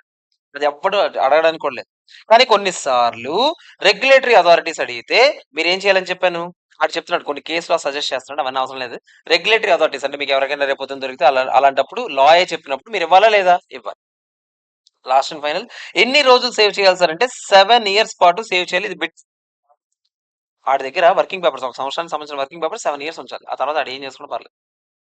అర్థమైందో లేదు చెప్పండి. Otherwise the member is guilty of professional misconduct. Certificate లాగేయచ్చు, నీ సిఏ సర్టిఫికేట్. అర్థమైందా? ఇది మ్యాటర్. ఓకేనా కాదా చెప్పండి, క్లియరా కాదా? ఛీ, ఛీ, అది జిఎస్టీలా, ఇక్కడ అలాంటివి లేవు. ఓకేనా? ఇది మ్యాటర్. ఓకేనా కాదా చెప్పండి. Next audit note book question ఏమో ఉన్నాయి కదా, ముందు అవి చేసేద్దాం. ఎవిడెన్స్ క్వశ్చన్ తర్వాత ఆడిట్ నోట్ బుక్ క్వశ్చన్ ఎక్కడ ఉంది? ఇక్కడ కదా ఉంది. ఆడిట్ నోట్ బుక్ లో కంటెంట్స్ ఏంటి? ఆడిట్ నోట్బుక్ అంటే ఏంటి, అందులో కంటెంట్స్ ఏంటి. ఆడిట్ నోట్బుక్ అంటే ఏంటి, in the course of conducting an audit, audit staff కి చాలా దొరుకుతాయి. అవన్నీ అంటే క్లారిఫికేషన్ తీసుకోవాల్సిన అవసరం చాలా ఉంటాయి. అవన్నీ ప్రస్తుతానికి ఏం చేస్తారు వీళ్ళు, మళ్ళీ ఆ తర్వాత అనాన్సర్డ్ గా ఉండిపోతాయేమో అని ఒక నోట్బుక్ లో రాసుకుంటారు. బేసిక్ గా ఏం జరిగింది, ఏం దొరికాయి ఏంటని. వాడికి రేపు పొద్దున అడిగి ఆ పాయింట్ పెట్టాలా పెట్టకూడదా ఏంటో డిసైడ్ అవుతుంది. బేసిక్ గా ఇది కూడా వర్కింగ్ పేపర్ లాగా. వర్కింగ్ పేపర్ నువ్వు వర్క్ చేసినట్టుగా ప్రూఫ్ ఉన్నట్టుగా చేసుకుంటారు. నోట్బుక్ ఏంటంటే అనాన్సర్డ్ క్వశ్చన్స్ ఏమైనా ఉంటే ఇందులో రాసుకుంటారు, రేపు పొద్దున వాళ్ళని అడిగి తెలుసుకోవాల్సి. అర్థమైందా? So audit staff general records the same in separate notebook and raises the issue in future. Such notebook is called audit notebook. Basic ఆడిట్కి వెళ్ళేటప్పుడు ఒక పేపర్ పట్టుకొని వెళ్తారా, ఇది అడగాలి, ఇది ఒకటి అడగాలి, ఇది ఒకటి అడగాలి, రాసుకో తర్వాత అడగండి ఇవన్నీ. అర్థమైందా? ఇది ఆడిట్ లో. ఆడిట్ చేసినప్పుడే ఏవే డౌట్స్ వస్తే అవన్నీ రాసుకుంటారు. అర్థమైంది? ఆడిట్ నోట్బుక్ లో ఏమేమి ఉంటాయి చూద్దాం. ఆ కంపెనీ పేరేంటి, మనం అంటే పేపర్ పట్టుకొని వెళ్ళిపోతాం, వైట్ పేపర్ పట్టుకొని, అలాగే వెళ్ళకూడదు. మామూలుగా ఒక ఆడిట్ నోట్బుక్ మెయింటైన్ చేయాలి, ఒక్కొక్కటానికి ఒక్కొక్క ఫైల్ మెయింటైన్ చేయాలి. వాళ్ళ పేరేంటి, వాళ్ళ ఆర్గనైజేషన్ స్ట్రక్చర్ ఏంటి, అది ప్రొపరేటర్షిప్ పార్ట్నర్షిప్ కంపెనీయా ఏంటి, ఇంపార్టెంట్ ఎంఓఏ ఏఓఏ లాంటి డాక్యుమెంట్స్ అన్ని, ఇంపార్టెంట్ ప్రొవిజన్స్ అన్ని అందులో ఉంటాయి, ముందే రాసుకుని ఉంటాయి. ఎందుకంటే ఏఓఏలో కంపెనీ పవర్స్ అన్ని ఉంటాయి కదా. సో క్లియర్ గా రాసుకుని ఉంటే రేపు పొద్దున లోన్ ఇచ్చారు చెక్ చేసుకుంటాం, ఆ పవర్స్ లో ఉన్నాయి. ఓకే. తర్వాత ప్రీవియస్ ఆడిటర్ తో కమ్యూనికేషన్ అంతా ఇందులో సేవ్ చేయాలండి. ప్రీవియస్ ఆడిటర్ ఏమైనా చెప్పాడు అనుకో, జాగ్రత్త అండి మీరు అక్కడికి వెళ్తున్నారా జాగ్రత్త, ఇలాంటి ఏమైనా చెప్పాడని ఎవరు రాసుకో. తర్వాత మేనేజ్మెంట్ ఏమైనా చెప్పింది అనుకోండి, అలా కాదండి ఇది ఎలాగండి అందుకే అలా చేసామంటే ఓకే రాసుకుంటాను ఆగండి, ఎందుకని మంచిది, అవన్నీ రాసుకుంటారు. తర్వాత వాళ్ళ అసలు ఏ బుక్స్ మెయింటైన్ చేస్తున్నారు, వాళ్ళ అకౌంటింగ్ మెథడ్స్ ఏంటి, ఇంటర్నల్ కంట్రోల్ సిస్టమ్స్ ఏంటి, మీ కీ మేనేజర్ పర్సన్ ఎవరు, ఎవడు ఇలాగ వెళ్తున్నాం ఆడిట్ చేయడానికి, meet Mr Subrahmanyam he is so and so so and so. Okay Subrahmanyam రాసిండి వాడి గురించి. మీరు బేసిక్ గా ఇప్పుడు ఒక అలా అదేంటది సరిపోదా శనివారంలో బుక్ రాస్తారు బేసిక్. అర్థమైందా? సో అందరి గురించి రాసుకోవడం ఏమి లేదు. తర్వాత ఎర్రర్స్ ఫ్రాడ్స్ ఏమైనా దొరికితే ముందు రాసుకోండి, తర్వాత అవన్నీ డీటెయిల్ గా చూద్దాం. తర్వాత ఏమైనా క్లారిఫికేషన్ ఎక్స్ప్లెనేషన్ కావాలన్నా రాసుకోండి, ఇంకేమైనా స్పెషల్ పాయింట్స్ పెట్టాలని అనిపించినా కూడా ముందే రాసుకోండి, మర్చిపోతారు కదా తర్వాత, అందుకే ముందే రాసుకోండి. ఇదే కంటెంట్స్ ఆఫ్ నోట్బుక్. చెప్పండి నోట్బుక్ లో ఏమేమి ఉంటాయి. ఆడి పేరు, ఆడ ఆర్గనైజేషన్ స్ట్రక్చర్, అందులో అసలు ఎవరెవరు ఉన్నారు, వాళ్ళ కీ మేనేజర్ పర్సన్ ఎవరు, వాళ్ళ ఎంఓఏ ఏఓఏ లాంటి డాక్యుమెంట్స్, పాత ఆడిటర్ తో కమ్యూనికేషన్, ఏ క్లారిఫికేషన్లు ఇవన్నీ క్లియర్ రాసుకోవాలి, వాళ్ళ బుక్స్ ఏం మెయింటైన్ చేస్తున్నారు, వాళ్ళ కంట్రోల్స్ ఎలా ఉన్నాయి. తర్వాత ఏమైనా క్వశ్చన్స్ ఫ్రాడ్ ఎర్రర్ లాంటివి కనిపించిన రాసుకోవడం, స్పెషల్ పాయింట్స్ ఏమైనా కావాలన్నా పెట్టుకోండి, వాళ్ళ బుక్స్ మెయింటైన్ చేస్తున్నా కూడా రాసుకోండి. అర్థమైందా లేదా చెప్పండి. ఇది ఆడిట్ నోట్బుక్ కంటెంట్స్. ఓకేనా కాదా, క్లియర్ కదా, ఓకే కదా. ఇది ఎవరికైనా ఏమైనా డౌట్ ఉంటే ఇప్పుడే చెప్పండి ప్లీజ్ దయచేసి. ఓకేనా, ఒకసారి చూడండి. Next concept audit trial. Audit trail అంటే ఏంటి అండ్ ఆడిట్ ట్రైల్ వల్ల బెనిఫిట్స్ ఏంటో చూద్దాం. ముందు నేను సింపుల్ వర్డ్స్ లో చెప్తా చూడండి. ఆడిట్ ట్రైల్ అంటే రేపు పొద్దున్న ఏదైనా జరిగితే, తప్పు జరిగితే అసలు ఏం జరిగింది అని ఇన్వెస్టిగేషన్ చేసినప్పుడు ట్రైల్ అంటే ఏంటి, ఇన్వెస్టిగేషన్. ఆడిట్ ట్రైల్ అంటే ఏంటి, అసలు ఇది ఎక్కడి నుంచి స్టార్ట్ అయ్యి ఇక్కడ వరకు ఎంత జరిగింది అని మొత్తం స్టార్టింగ్ నుంచి ఎండింగ్ వరకు మొత్తం ఎస్టాబ్లిష్ చేయగలిగితే ఒక ఈవెంట్ ని, దాన్ని ఆడిట్ ట్రైల్ అంటారు. ఓకేనా. So audit trial May be defined as documents records relating to transaction that enables an auditor to trace the transactions from the source documents to the summarized total in the accounting reports. అసలు debtors total ఎంత వచ్చింది, debtors total కరెక్టా కాదా check చేద్దాం అనుకుంటున్నాను. నేను ఇప్పుడు debtors account తవ్వి అసలు ఆ డెటార్స్ అకౌంట్ ఎక్కడెక్కడ నుంచి వచ్చే స్టార్టింగ్ నుంచి ఇప్పటి వరకు చూసుకుంటూ వస్తే దాన్ని ఆడిట్ ట్రైల్ అంటారు. ఓకేనా. It is an orderly step by step record of transactions that serve as a proof of the transaction history right from recording to tracking all the changes that may take place. అంటే starting recording నుంచి ఇప్పటి వరకు ఏమేమి జరిగే దానికి changes వరకు అన్ని చూసుకుంటూ వస్తే లాస్ట్ కి ఫిగర్ ఎందుకు వచ్చిందో తెలుస్తుంది మనకి. ఇలా తవ్వారు అనుకోండి, ఇప్పుడు మనకి చాలా తప్పులు తెలియడానికి ఛాన్సెస్ ఉన్నాయి. దీనివల్ల బెనిఫిట్స్ ఏంటి, ఇన్వెస్టిగేషన్ లాంటిదే, ఇన్వెస్టిగేషన్ లాంటిదే ఆడిట్ ట్రైల్ అంటే. ఓకేనా. So for example a sequentially number sales invoice copies తీసుకున్నాను, నంబరింగ్ ఉంది 1 2 3 4 5 6 would normally be listed in register అని ఒక రిజిస్టర్ లో పెట్టారు and subsequently filed either in numerical or chronological order. అంటే 1 to 100 అన్ని కలిపి ఒక బుక్, 101 to 200 అని ఒక బుక్, ఇలా ఉన్నాయి. Thus it would be possible to trace a particular invoice. ఇప్పుడు నేను ఏదైనా ఒక పర్టికులర్ ఇన్వాయిస్ కావాలనుకోండి, నేను ఈజీగా ఎక్కడ ఎక్కడ ఉంటుంది, ఏ బుక్ లో ఉంటుంది ఏంటి అనేది నేను చెక్ చేసుకోవడానికి అవుతుంది. అక్కడ నుంచి నేను ఏదైనా ఈజీగా తప్పొచ్చు. అర్థమైందా, ఇదే ఆడిట్ ట్రైల్ అంటే. ఓకేనా. Same audit trial automated environment లో కూడా ఉంటుంది. ఆటోమేటెడ్ ఎన్వైరన్మెంట్ అంటే బేసిక్ గా అన్ని ఈ రోజుల్లో అన్ని సిస్టమ్ బేస్డ్ ఆడిట్స్ జరుగుతున్నాయి. ఓకేనా? అన్ని ఆటోమేటెడ్ ఎన్విరాన్మెంట్ అంటే అన్ని టెక్నాలజికల్ ఎన్విరాన్మెంట్‌లోనే జరుగుతున్నాయి. ఇలాంటి దగ్గరలో కూడా ఆడిట్ ట్రైల్ ఇంపార్టెంట్. అంటే ఏంటి తెలుసా? టాలీ అనుకోండి ఆడిట్ ట్రైల్ ఉండదు. ఎందుకు తెలుసా? టాలీలో ఒక ఎంటర్ ఏసావనుకో నువ్వేసావా, నేనేసావా ఎవడికైనా తెలుస్తదా? తెలీదు. కానీ టాలీలో కూడా ఇప్పుడు వచ్చాయిలే సెక్యూరిటీ మెజర్స్. కానీ ఎస్ఏపీ అలా కాదు. ఒక ఎంట్రీ ఏస్తే అది మళ్ళీ నువ్వు రేపు పొద్దున్న డిలీట్ చేయడానికి అవ్వదు. అది ఎడిట్ చేయడానికి మాత్రమే అవుతుంది. అంటే ఆ ఎంట్రీని రివర్సే చేయాలి గానీ ఎంట్రీ డిలీట్ కొట్టడానికి అవ్వదు. సో, ఎంట్రీ ఏసినోడి పేరుంటది. ఇక్కడ రాయాలి కింద మీ యూజర్ ఐడీ, పాస్వర్డ్ రాయాలి. ఎంట్రీ డిలీట్ చేసినప్పుడు యూజర్ ఐడీ, పాస్వర్డ్ రాయాలి. సో, దీనివల్ల ఏమవుతది? రేపొద్దున్న ఈ అసలు ట్రాన్సాక్షన్ ఎవడేసాడు? ఎందుకు మార్చారు? ఎవరు మార్చారు? ఎప్పుడు మార్చారు? ఎప్పుడు డిలీట్ చేసారు? ఇవన్నీ తెలుస్తాయి. ఇది ఆడిట్ ట్రైల్ అంటే. అర్థమైందా? ఇది ఎందుకు సార్ ఇప్పుడు అంత ఫోకస్డ్‌గా చెప్తున్నారంటే, ఈ రోజుల్లో ఆఫ్టర్ 1 ఏప్రిల్ 2022 తర్వాత కొత్తగా ఒక రూల్ తీసుకొచ్చారు. Every company which uses accounting software shall use only such software which has a feature of recording audit trial of each and every transaction. ఇకపైన ఎవరు టాలీలు వాడకూడదు. ఎవరు? కంపెనీస్‌కొచ్చింది ఈ రూల్. ఓకేనా? మరి ఇంకా టాలీ వాడుతున్నారు కదా సార్ అంటే కంపెనీలు వాడకూడదు యాక్చువల్‌గా అయితే. ఇప్పుడు మన ఎయిర్‌టెక్ ఫార్మా ఏదో ఉంది కదా! అలాంటి వాళ్ళు టాలీ వాడకూడదు యాక్చువల్‌గా అయితే. వాడినా కూడా అందులో క్లియర్‌గా ఆ సాఫ్ట్‌వేర్‌లో రికార్డ్ చేయగలిగే కేపబిలిటీ ఉండాలి. ఏంటది? ఒక ట్రాన్సాక్షన్ ఎవరు ఎంటర్ చేశారు? Creating an edit log of each change. అంటే ఎడిట్ లాగ్ అంటే ఎవరెవరు ఎంటర్ చేశారు? ఎవరెవరు వచ్చారు? ఎవరెవరు ఈ ట్రాన్సాక్షన్ ఓపెన్ చేశారు? ఎవరెవరు డిలీట్ కొట్టారు? ఇవన్నీ క్లియర్‌గా ఉంటాయి అన్ని. అర్థమైందా? అలాంటి సాఫ్ట్‌వేర్‌లు మాత్రమే వాడాలి. And ensuring that the audit trial cannot be disabled. అంటే ఆడిట్ ట్రైల్ జరగడానికి ఈజీగా ఉండడానికి ఏ సాఫ్ట్‌వేర్‌లు కావాలో అవే వాడాలని స్టాట్యూటరీ రిక్వైర్మెంట్ 1 ఏప్రిల్ 2022 తర్వాత. అర్థమైందా? ఇదే ఆడిట్ ట్రైల్ అంటే. అంతే. సార్ దీనివల్ల బెనిఫిట్స్ ఏంటి సార్ అంటే ఇదిగో బెనిఫిట్స్. యూజర్ అకౌంటబిలిటీ అంటే ఏంట్రా? జవాబుదారితనం. అంటే ఎవడు చేశాడు ఏంటనేది క్లియర్‌గా తెలుస్తది. Plus introduction of virus to the system లేదా అనాథరైజ్డ్ డేటా ఏదైనా అనాథరైజ్డ్‌గా ఆల్టరేషన్ లాంటివి చేయాలన్నా అవన్నీ ప్రివెంట్ చేయొచ్చు మనం. Additionally it helps to identify the intruders. ఎవరెవరు ఇలా కలిసిపోయారు వాళ్ళతో, మన కాంపిటీటర్స్‌తో కలిసిపోయి ఇలాంటివన్నీ చేస్తున్నారు ఇలాంటివన్నీ తెలిసిపోతాయి మనకి బేసిక్. అర్థమైందా? Promotes organisations data security. దీనివల్ల సెక్యూరిటీ పెరుగుతుందో లేదో చెప్పండి. A well functioning audit trail system ఉంటే డేటా సెక్యూరిటీగా ఉంటది. And it protects the data from unauthorised access and fraudulent activities by staff and external parties. మీరిప్పుడు 'లక్కీ భాస్కర్' సినిమా చూసారా? 'లక్కీ భాస్కర్' సినిమాలో కాదు. 'లక్కీ భాస్కర్' కాదు. ఆహ్, ఆడి పేరేంటి మర్చిపోయాను. ఆ 'బ్లఫ్ మాస్టర్' సినిమా హీరో పేరేంటి? ఆడిది మొన్న ఒక సినిమా వచ్చింది బ్యాంక్‌కి సంబంధించిన సినిమా. 'జీబ్రా' అని ఏదో సినిమా వచ్చింది. ఆ సినిమా చూసుంటే మీరు, ఆ 'జీబ్రా' సినిమాలో దానికి ఆడేదో సమ్ చాలా రోజుల నుంచి టచ్ చేయని అకౌంట్స్ ఏవో కావాలంటే చెక్ చేద్దాం అని అనుకుంటారు. అది కేవలం కొంతమందికి మాత్రం యాక్సెస్ ఉంటది. ఆడి గర్ల్ ఫ్రెండ్‌కి ఉంటది అందులో. ఆడు దాని దగ్గర నుంచి తీసుకొని ఆ అకౌంట్స్‌లో ఎంత డబ్బులున్నాయి ఏంటో చూద్దాం అనుకుంటాడు. సో, బేసిక్‌గా ఆళ్ళకి వెంటనే తెలిసిపోద్ది నెక్స్ట్ రోజు. ఇలా లాగిన్ అయ్యారని. అలాంటి సెక్యూర్డ్ వాటికి కొంతమందికే యాక్సెస్ ఉంటది. ఎవరైనా ఏదైనా చేసినా క్లియర్‌గా తెలిసిపోద్ది. డేటా సెక్యూరిటీ ఉంటది. అర్థమైందా?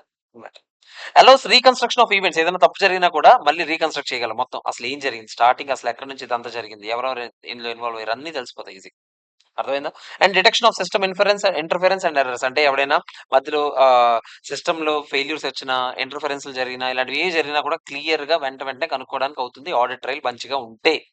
అర్థమైందో లేదో చెప్పండి? ఇది బెనిఫిట్స్ ఆఫ్ ఆడిట్ ట్రైల్. ఓకేనా? కాదా? క్లియరా కాదా? ఓకే. నెక్స్ట్ ఇందులో నేను ఇంకో క్వెషన్ చెప్తున్నాను. ఆటోమేటెడ్ ఎన్వైర్న్మెంట్ అంటే ఏంటి? మీకు ఇందాకలే చెప్పాను. ఆటోమేటెడ్ ఎన్వైర్న్మెంట్ అంటే ఏంటి? బేసిక్‌గా కంప్యూటర్ అసిస్టెడ్ ఆడిట్ టెక్నిక్స్ వాడి ఆడిట్ చేయడం. అంటే బేసిక్ ఆడిట్ నార్మల్‌గా చేయరు. కంప్యూటర్ యూజ్ చేసి అంటే కంప్యూటర్ నాలెడ్జ్ యూజ్ చేసి, ఇన్ఫర్మేషన్ టెక్నాలజీ యూజ్ చేసి ఆడిట్ చేస్తారు. అర్థమైందా? ఇప్పుడు మీరు డెలాయిట్, బిగ్ 4 లాంటివి ఉంటాయి కదా! ఆళ్ళందరూ ఇందులోనే ఆడిట్ చేస్తారు. అర్థమైందా? సో, దీనివల్ల ఏం జరుగుతది? ఆ! విర్చువల్‌గా ఏం చే వర్చువల్‌గా, వర్చువల్‌గా, వర్చువల్‌గా చేత్తారులే. అది కాదు ఇక్కడ మ్యాటర్. అంటే ప్రతీదీ కూడా సిస్టమ్‌లో ఒక టూల్స్ ఉంటాయి ఆళ్ళకి. ఇప్పుడు రిస్క్ అసెస్మెంట్ చేయాలి. ఫర్ ఎగ్జాంపుల్ శాంపుల్ సెలెక్ట్ చేయాలి. మనమైతే శాంపుల్ ఎలా సెలెక్ట్ చేస్తాం? ఇదివ్వండి అని అడుగుతాం. ఆళ్ళు అలా చేయరు. ఒక సిస్టమ్‌లో ఎంటర్ చేస్తే అదే ఆటోమేటిక్‌గా కొన్ని నంబర్స్ జనరేట్ చేస్తది. ఆ నంబర్ ఆఫ్ ఇన్వాయిసే చెక్ చేయాలి. అన్నిటికి టూల్సే. ఏ టు జెడ్ అన్నిటికి టూల్స్ ఉంటాయి. ఓకేనా? సో, అలాంటి టూల్స్ వాడుకొని చేస్తారు జనరల్‌గా ఆడిట్‌లు చేసేటప్పుడు. ఓకేనా? ఒకసారి చూడండి. ఆటోమేటెడ్ ఎన్వైర్న్మెంట్ ఉండడం వల్ల అడ్వాంటేజ్ ఏంటి? ఈ క్వెషన్ లేదు. బట్ ఒకసారి చూసుకోండి ఎందుకని మంచిది. It enables accurate data processing. దీనివల్ల క్లియర్‌గా డేటా ప్రాసెసింగ్ అనేది ఈజీగా జరుగుతది. యాక్యురేట్‌గా జరుగుతుంది. మాన్యువల్ ఇంటర్వెన్షన్ తక్కువ ఉంటది కదా! ఓకే. తర్వాత as a result computation becomes more reliable. High volume of transactions ఈజీగా మనం చెక్ చేయగలం. ఆటోమేటెడ్ ఎన్వైర్న్మెంట్‌లో. బిజినెస్ ప్రాసెస్‌లన్నీ ఫాస్ట్‌గా జరుగుతాయి. ఓకే. తర్వాత కంట్రోల్ ఎఫికసీ అండ్ సెక్యూరిటీ. అంటే బేసిక్‌గా వేరే వాళ్ళ అనాథరైజ్డ్ ఇంటర్వెన్షన్స్ ఉండవు. బేసిక్‌గా సెక్యూరిటీ అనేది ఎక్కువ ఉంటుంది ఆటోమేటెడ్ ఎన్విరాన్మెంట్‌లో. ఇట్ మినిమైజెస్ హ్యూమన్ ఎర్రర్స్ తగ్గుతాయి. And it offers better integration among business process. So that ఈజీగా మనం ఏదైనా ఒక దాన్ని ఎస్టాబ్లిష్ చేసుకోవడానికి ఈవెంట్ ఈజీగా ఉంటుంది. అర్థమైందా? సో ఇవన్నీ అడ్వాంటేజెస్. మన క్వెషన్ అది కాదు. యాక్చువల్‌గా మనకున్న వెనకాతల ఉన్న question components of automated environment. ఇవి బేసిక్‌గా నాకన్నా మీకే బాగా తెలుసు. ఆ పేర్లన్నీ మీరు రాయాలి. రాయాలంటే డేటాబేస్‌లుంటాయి. ఒరాకిల్, ఎంఎస్ ఎస్‌క్యూఎల్ సర్వర్ ఇలాంటివన్నీ. నాకు నాకు కూడా పెద్దగా పేర్లు తెలీవు. Operating systems Windows, Unix, Linux ఇలాంటివి ఏమైనా ఆపరేటింగ్ సిస్టమ్స్.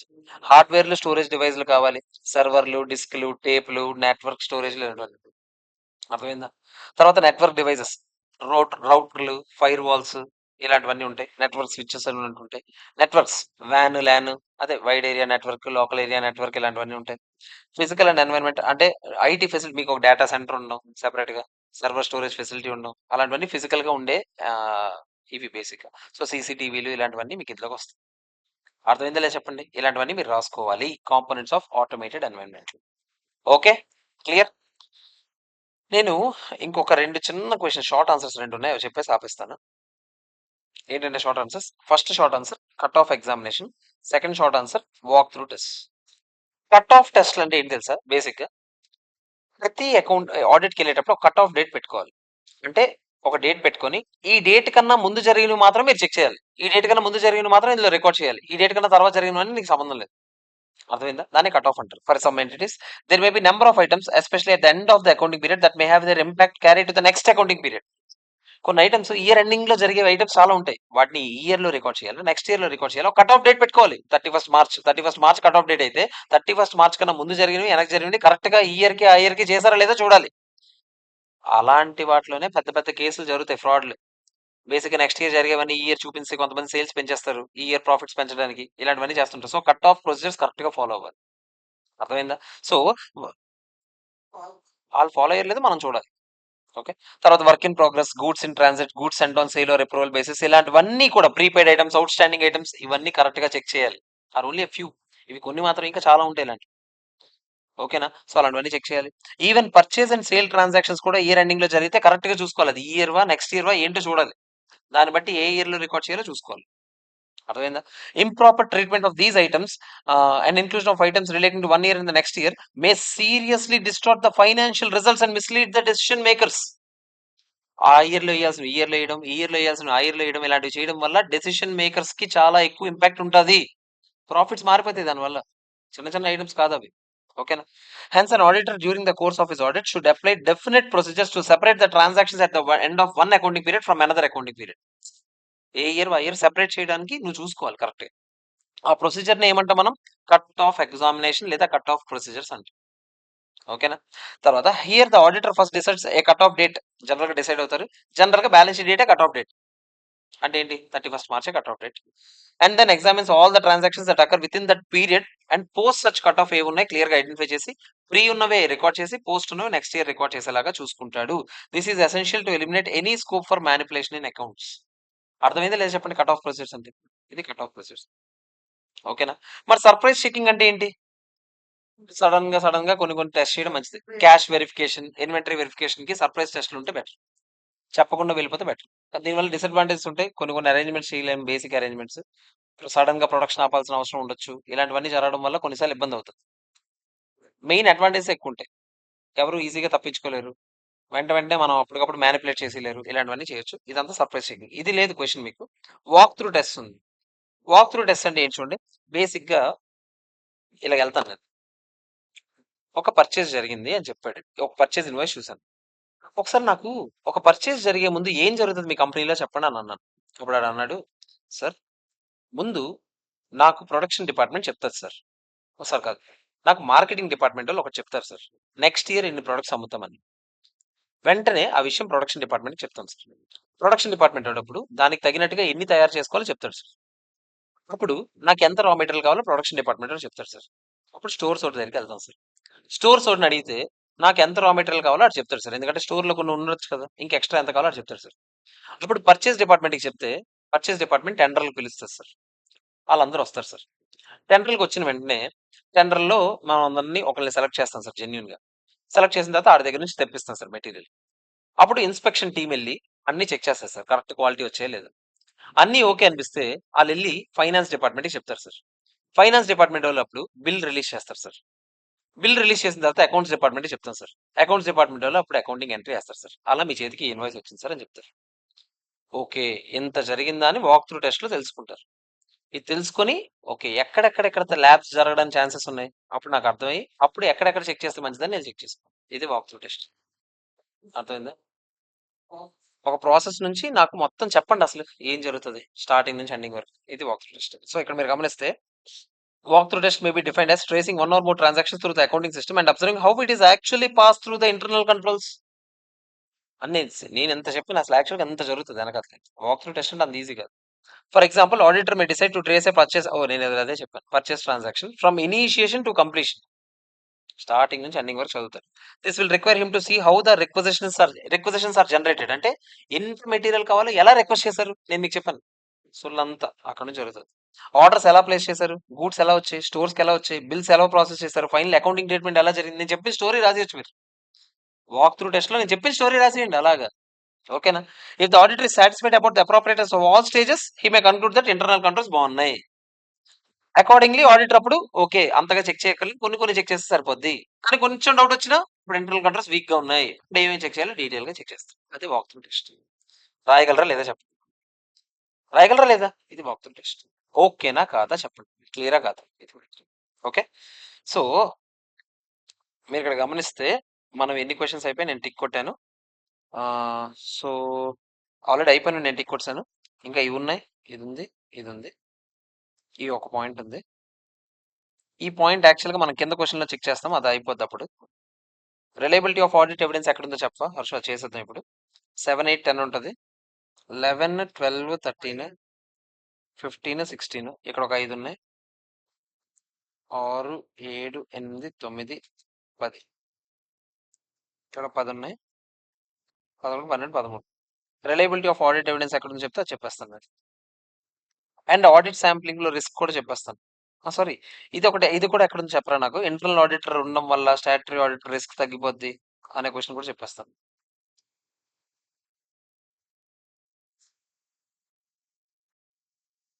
అదొక్కటి చెప్తాను. ఇప్పుడు ఏవో చెప్పాను నేను first? Reliability of audit evidence ఎక్కడుందో చెప్తారా నాకు ఒకసారి?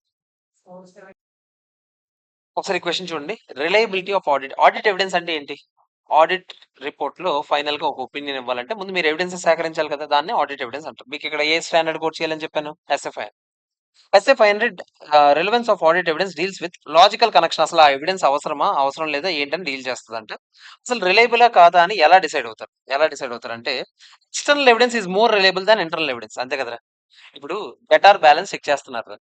ఎవడైనా బుర్రున్నోడు ఎలా చెక్ చేస్తాడు చెప్పండి?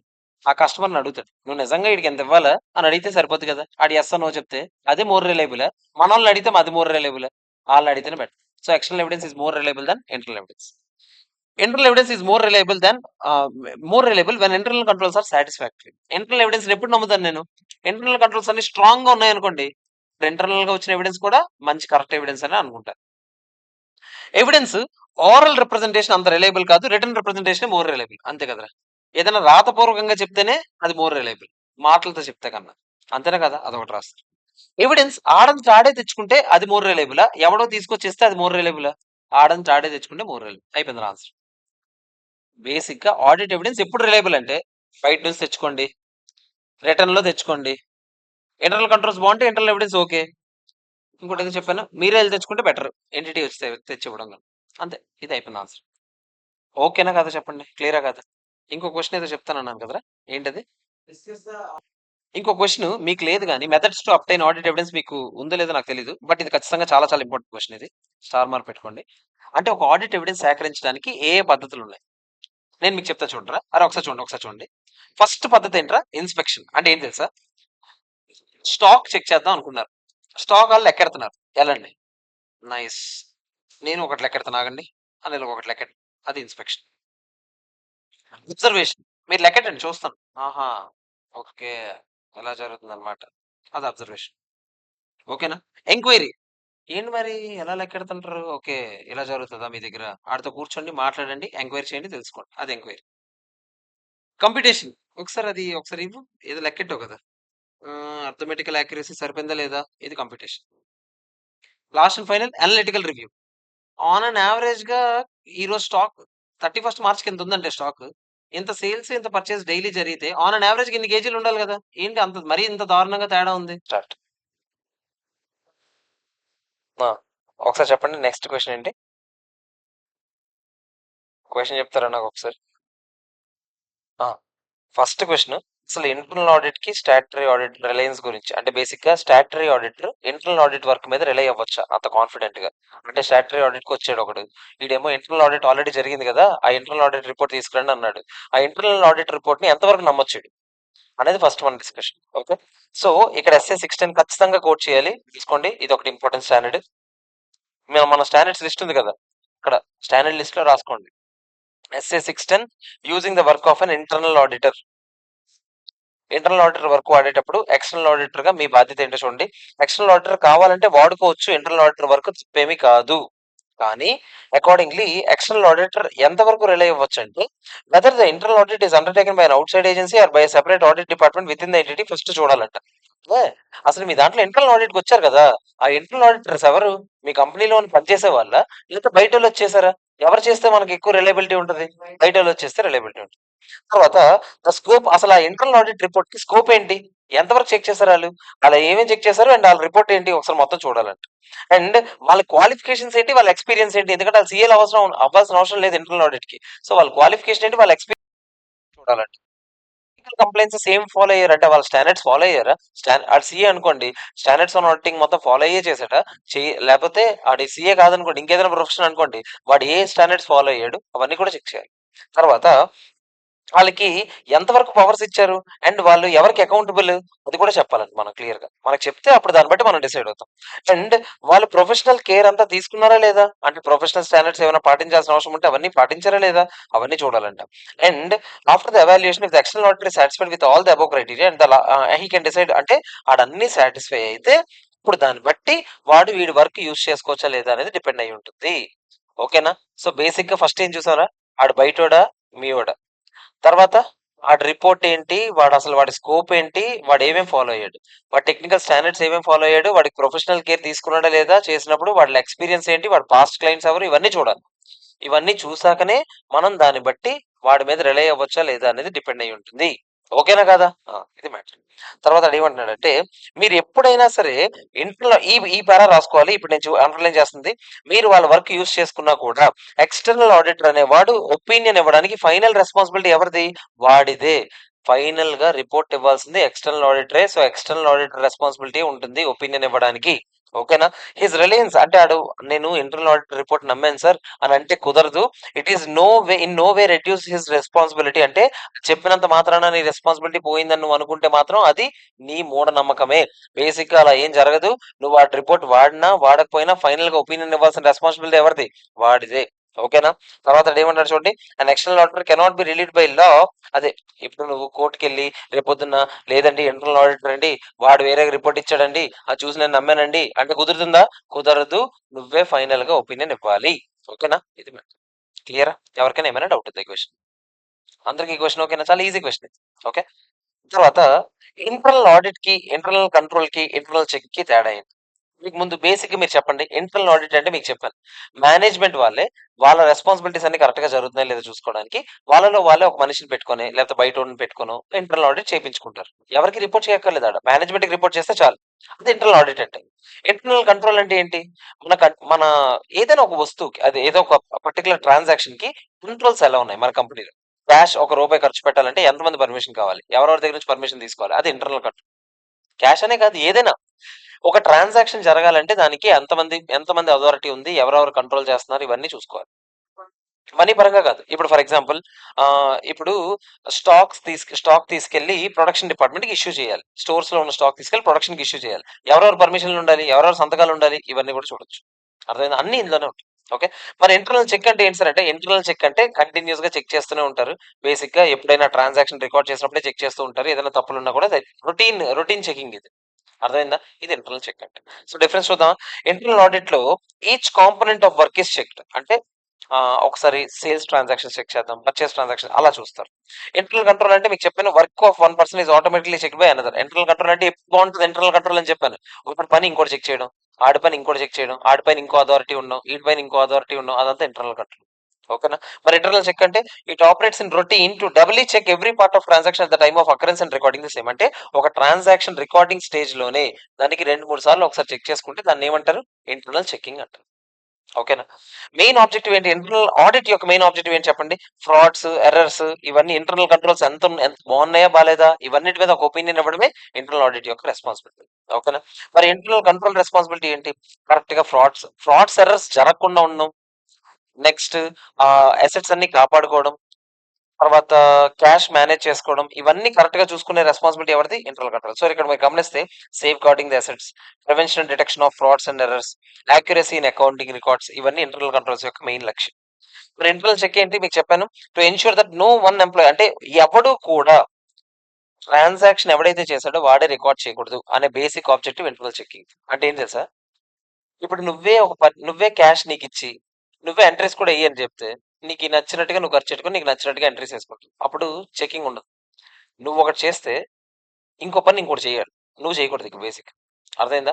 ఇంటర్నల్ చెకింగ్ అంటే no one employee has exclusive control over any transaction. అంటే మొత్తం క్యాష్ అంతా నాకే ఇచ్చారండి, క్యాష్ నేనే హ్యాండిల్ చేస్తాను, నేనే అకౌంటింగ్ ఎంట్రీస్ వేస్తాను, నేనే డెటార్స్ దగ్గర నుంచి క్యాష్ తెచ్చుకుంటాను, నేనే క్రెడిటర్స్ క్యాష్, అన్ని క్యాష్ సంబంధించి నీకే ఇచ్చారు. ఆబ్వియస్లీ పెంట అవుతుంది. అలా చేయకూడదు. అలా చేయకుండా ఉండేలా చూసుకునే బాధ్యత ఇంటర్నల్ చెకింగ్. అర్థమైందా? తర్వాత ఇంటర్నల్ ఆడిటర్ ఎప్పుడు చేస్తారు? అసలు ఇంటర్నల్ ఆడిట్ ఎప్పుడు జరుగుతుంది? మొత్తం వర్క్ అంతా అయిపోయిన తర్వాత ఇంటర్నల్ ఆడిట్ చేపిస్తారు.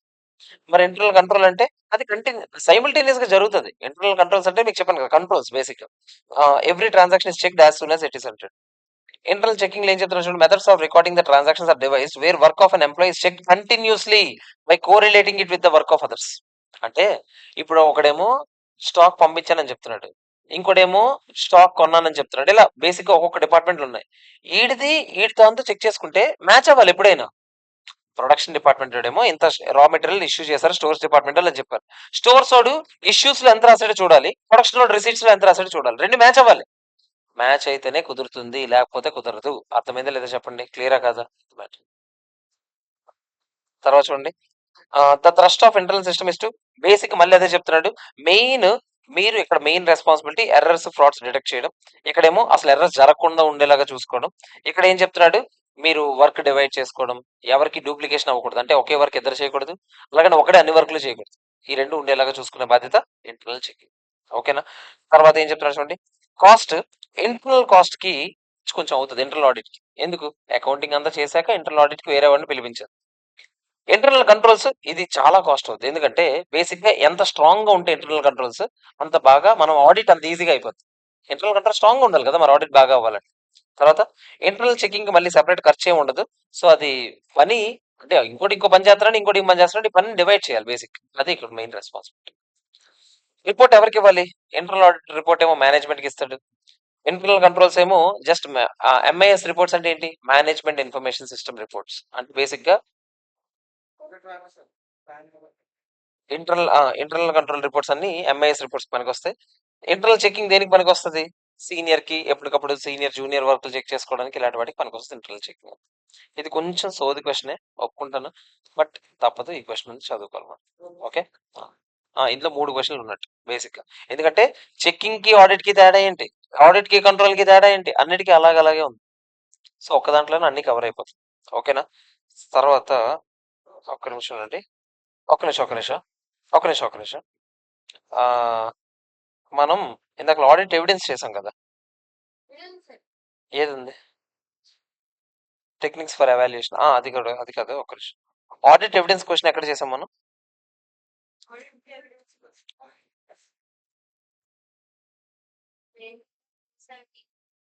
ఆ, ఇక్కడ మీకు గుర్తుంటే ఆడిట్ ఎవిడెన్స్ క్వశ్చన్ చేశాను. ఆడిట్ ఎవిడెన్స్ ఎలా సేకరించవచ్చు? వెళ్ళి అదే మీరు వెళ్ళి కొంచెం లెక్క, ఇన్స్పెక్షన్, అబ్జర్వేషన్, క్యాలిక్యులేషన్, మీరే క్యాలిక్యులేట్ చేయడం మొత్తం. కంప్యూటేషన్, క్యాలిక్యులేషన్, అనలిటికల్ ప్రొసీజర్స్ అంటే టెక్నికల్ గా ఆలోచించడం, ఇంకోటి ప్రాక్టికల్ గా ఆలోచించడం, ఇంకోటి వదిలి సార్ మీరు ఎంక్వైరీ, వాళ్ళని ఇల్ని కూర్చోబెట్టి అడగడం, ఇదంతా ఎంక్వైరీ. ఓకేనా? నెక్స్ట్ సార్ చూడండి, ఇందులోనే ఒక క్వశ్చన్ అడిగారు కదా, రిలయబిలిటీ. ఇది మనం చెప్పేసాం కదా, రిలయబిలిటీ ఆఫ్ ఆడిట్ ఎవిడెన్స్ అయిపోయింది. బయట ఒకటి దగ్గర నుంచి తెచ్చుకోవాలి, తర్వాత వీలైతే రిటర్న్ గా తెచ్చుకోవాలి, మనమే వెళ్ళి తెచ్చుకోవాలి, ఇంకెవడో తెచ్చిస్తే అది నమ్మలేము. ఇంటర్నల్ కంట్రోల్స్ బాగుంటే ఇంటర్నల్ ఎవిడెన్స్ బాగుంటుంది, అంతే. నెక్స్ట్ ఏంటి? ఇప్పుడు చూడండి ఇంకో question. Types of audit risks. 3 రకాల ఆడిట్ రిస్క్లు ఉంటాయి. నేను సింపుల్ గా చెప్పేస్తాను చూడండి. రిస్క్ అంటే ఏంట్రా? తప్పు జరిగిన చోట తప్పు జరగలేదని చెప్పి రిపోర్ట్ ఇచ్చినా రిస్కే. తప్పు జరగని చోట తప్పు జరిగిందని రిపోర్ట్ ఇచ్చినా రిస్కే. ఏ రిస్క్ ఎక్కువ నష్టం ఉంటదిరా? జరిగినా సరే జరగలేదని చెప్తేనే ఎక్కువ రిస్క్. జరగకుండా జరిగిందని చెప్తే తర్వాత చెకింగ్ లో అయినా తెలుస్తుంది. అర్థమైందా? సో ఫస్ట్ ఆ స్టేట్మెంట్ రాయాలి. తర్వాత 3 రిస్క్లు రా. Inherent risk, control risk, detection risk. Inherent risk అంటే నువ్వు ఎంత కష్టపడు, దాని నేచరే అది బేసిక్ గా క్యాష్. నువ్వు ఎన్ని కంట్రోల్స్ అయినా పెట్టు, క్యాష్ కనిపిస్తుంటే ఏదో ఒకటి జరుగుతుంది ఖచ్చితంగా. అది ఇన్హెరెంట్ రిస్క్. కంట్రోల్స్ ఎస్టాబ్లిష్ చేసి కొంతమైనా మనం ఆపగలం ఇన్హెరెంట్ రిస్క్. ఆ కంట్రోల్స్ ఎస్టాబ్లిష్ చేసినా కూడా అన్అవాయిడబుల్ రిస్క్లు ఏవైతే ఉన్నాయో వాటిని ఏమంటాం మనం? కంట్రోల్ రిస్క్ అంటాం. అర్థమైందా? సో అది కంట్రోల్ రిస్క్. కంట్రోల్స్ ఎస్టాబ్లిష్ చేసి కూడా అవాయిడ్ చేయలేకపోయాం అనుకోండి, ఆడిటర్ వచ్చి ఆడిట్ చేసి డిటెక్ట్ చేయాలా లేదా? ఆడొచ్చి చెక్ చేసినా కూడా డిటెక్ట్ చేయలేకపోయిన రిస్క్లు ఏవైతే మిగిలిపోయాయో అవి డిటెక్షన్ రిస్క్. సో లైన్ గా రాయాలి, ఇదే లైన్ లో రాయాలి. సో ఇప్పుడు ఒకసారి చూద్దాం. ఫస్ట్ రిస్క్ లో overall financial statement level at assertion level. ఇదేం తెలుసా? చూడరా. అరే నాకు చెప్పండి. ఓవరాల్ ఫైనాన్స్ స్టేట్మెంట్ లెవెల్ అంటే అందులో తప్పు జరిగితే ఎక్కడెక్కడైనా ఎఫెక్ట్ అవ్వచ్చు. ఫర్ ఎగ్జాంపుల్ డెటార్స్ అకౌంట్ లో తేడా ఉంది. డెటార్స్ అకౌంట్ లో తేడా వస్తే ఎన్ని అకౌంట్స్ ఎఫెక్ట్ అయ్యి ఉండొచ్చు ఆలోచిద్దాం. సేల్స్ అకౌంట్ ఎఫెక్ట్ అయ్యి ఉండొచ్చు, స్టాక్ అకౌంట్ ఎఫెక్ట్ అయ్యి ఉండొచ్చు, అది క్యాష్ సేల్స్ అయితే క్యాష్ అకౌంట్ ఎఫెక్ట్ అయ్యి ఉండొచ్చు. సో దీని ఎఫెక్ట్ స్టేట్మెంట్స్ లో ఎక్కడెక్కడ ఉందంటే మీరు ఇదిగో ఇక్కడ ఉంటుంది ఎఫెక్ట్ అని చెప్పగలరా? చాలా దగ్గరలో ఎఫెక్ట్లు ఉన్నాయా? చాలా దగ్గరలో ఎఫెక్ట్లు ఉన్నాయి. ఇలాంటి రిస్క్ ని మనం ఓవరాల్ ఫైనాన్షియల్ స్టేట్మెంట్ లెవెల్ అంటారు. అసెషన్ లెవెల్ అంటే ఏం తెలుసా? పర్టికులర్ గా అది ఒక్క దగ్గర రిస్క్ ఉంటుంది అంటే దానివల్ల మిగతా ఏమి ఎఫెక్ట్ అవ్వవు. అర్థమైందా? ఇంకేదైనా చిన్న తీసుకోండి. ఒక ఆ, ఏదో అడ్మినిస్ట్రేషన్ ఎక్స్పెన్సెస్ లో తేడా వచ్చింది అన్నాం. ఓన్లీ అడ్మినిస్ట్రేషన్ ఎక్స్పెన్సెస్ అకౌంటే తేడా ఉంటుంది. అర్థమైందా? So it refers to possibility that material misstatement May exist while classifying the transactions, calculating the balances and disclosing some material information. అంటే పర్టికులర్ గా అంటే బ్యాలెన్స్ లెక్కెట్టినప్పుడు తేడా వచ్చిందనో, ఈ ట్రాన్సాక్షన్ క్లాసిఫికేషన్ లో తేడా వచ్చిందనో, లేకపోతే ఒక మెటీరియల్ ఇన్ఫర్మేషన్ చూపించాల్సిన చోట చూపించలేదనో పర్టికులర్ గా చెప్పగలం. అది అసెషన్ లెవెల్. అర్థమైందా? ముందు ఇది రాయాలరా. ఇది రిస్క్ ఆఫ్ మెటీరియల్ మిస్టేట్మెంట్స్. తర్వాత నేను ఏమన్నాను? అందులో 3 రకాలు. Inherent, control, detection. Inherent risk అంటే ఏం చెప్పాను నేను? This refers to possibility of material misstatements due to complex transaction or even due to organised fraud. వాళ్ళు పెద్దోళ్ళందరూ కుమ్మకైపోయి చేస్తే అదే ఇన్హెరెంట్ రిస్క్. మనం ఎవడేం చేయలేం. For example transactions such as fire damage or acquiring another company are non-recurring in nature and hence the auditor runs the risk of focusing too much or too little on the unique event.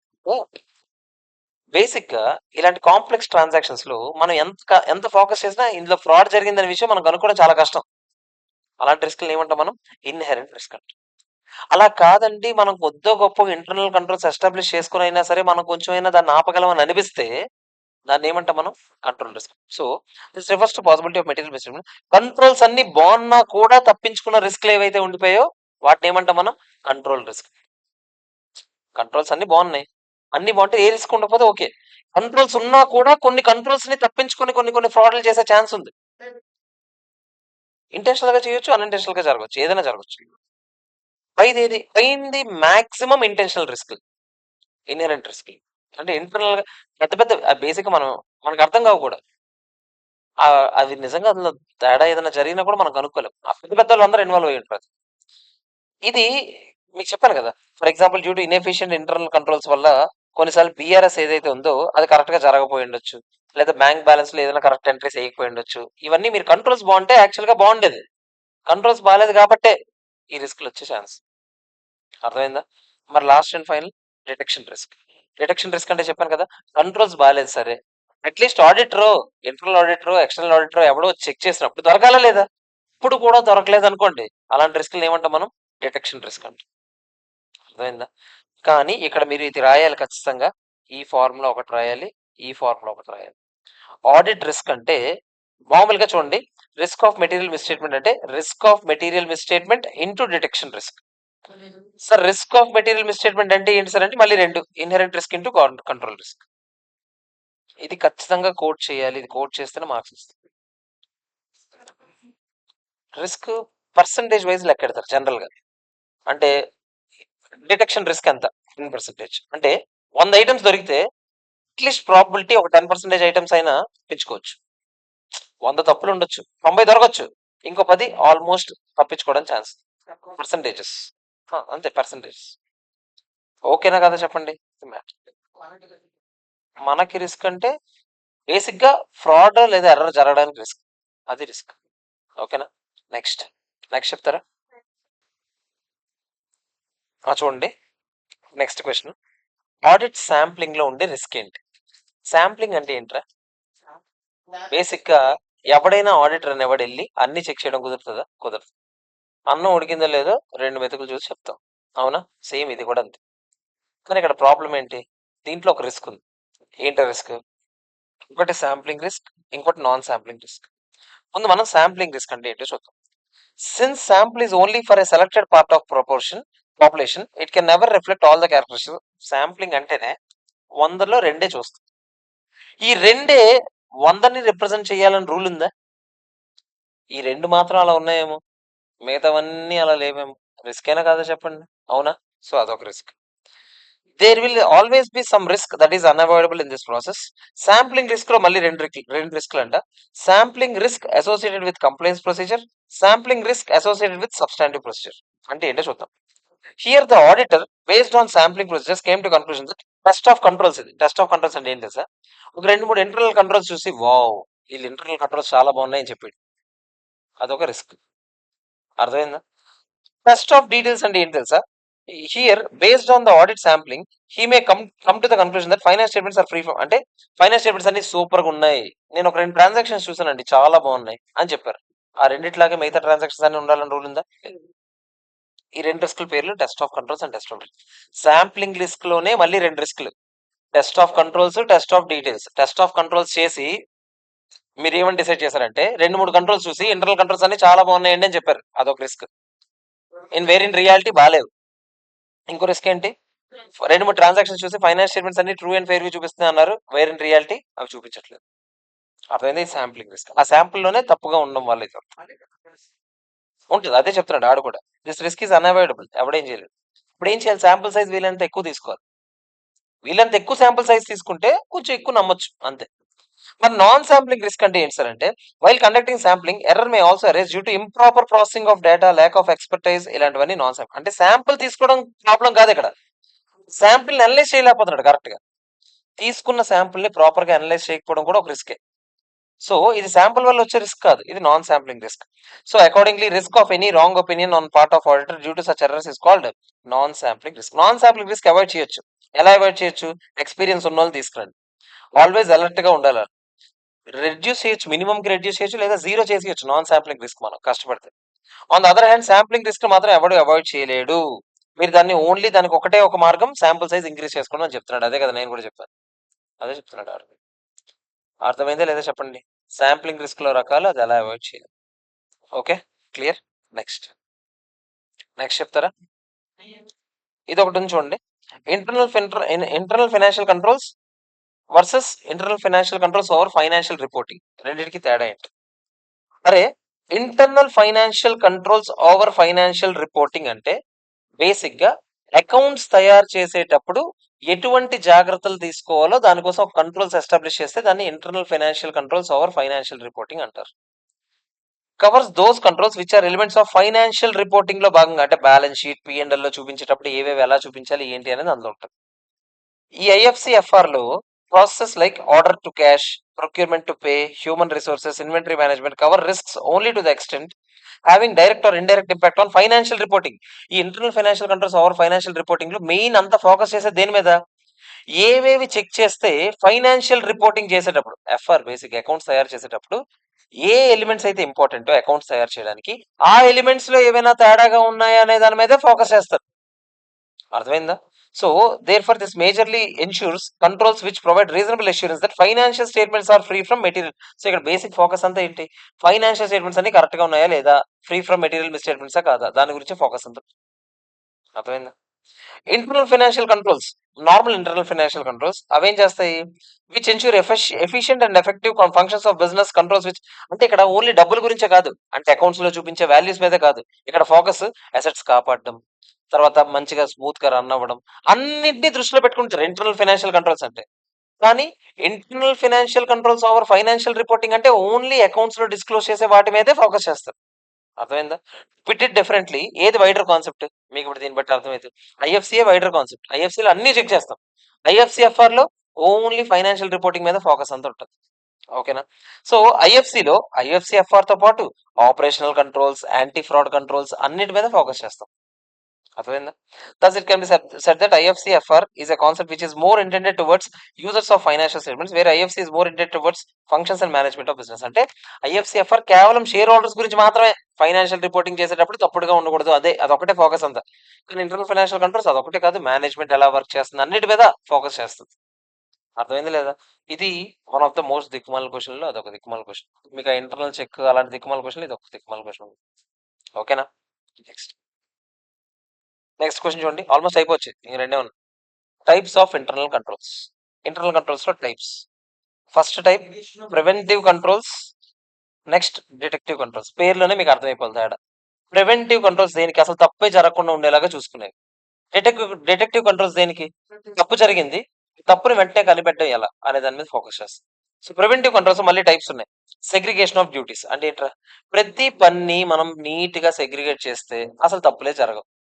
Okay, so duties are segregated among different people to reduce the risk of error and inappropriate action. Normally, responsibilities for authorizing transactions, recording transactions and handling the assets are divided. అంటే ఇప్పుడు purchase చేయాలంటే ఎవరు permission కావాలి? First manager permission కావాలి, తర్వాత department head permission కావాలి, తర్వాత production head permission కావాలి. ఇలా రకరకాలు పెట్టారనుకోండి. ఎన్ని ఆథరైజేషన్లు ఉంటే ఎంత డ్యూటీస్ సెగ్రిగేట్ చేస్తే అంత మంచిది. అసలు రిస్క్ జరగడం చాలా తక్కువ ఛాన్స్ ఉంటుంది. Approvals, authorizations and verifications. Management authorizes employees to perform certain activities and to execute certain transactions within parameters. In addition, management specifies those activities or transactions that need superior approval before they are performed.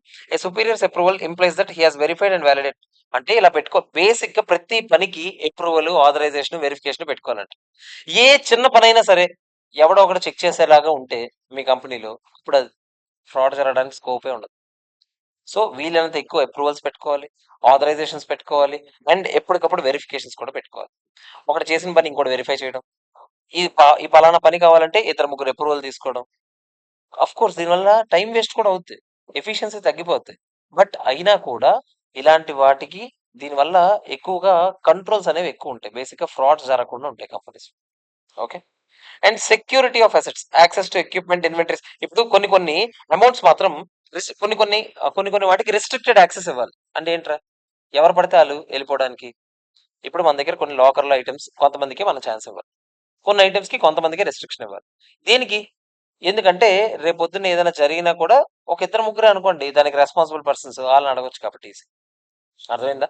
ఇవన్నీ preventive controls లో భాగమే. Duties ని segregate చేయడం, approvals, authorisations లాంటి వీలైనంత ఎక్కువ పెట్టడం, తర్వాత సెక్యూరిటీ, రెస్ట్రిక్టెడ్ యాక్సెస్ ఇవ్వడం. సార్ మరి డిటెక్టివ్ కంట్రోల్స్ అంటే రివ్యూ ఆఫ్ పెర్ఫార్మెన్సెస్ అంటే ఏంట్రా? బడ్జెట్ ని యాక్చువల్లీ కంపేర్ చేయడం. బడ్జెట్ చూడండి, యాక్చువల్ చూడండి, ఎందుకు ఎక్కువైంది, ఏంటి రీజన్, ఏంటి రివ్యూ చేయండి. దాన్ని బట్టి ఏదైనా ఫ్రాడ్ జరిగిందేమో తెలుసుకోవచ్చు. నెక్స్ట్ ఏంట్రా? రికన్సిలియేషన్ అంటే ఏంట్రా?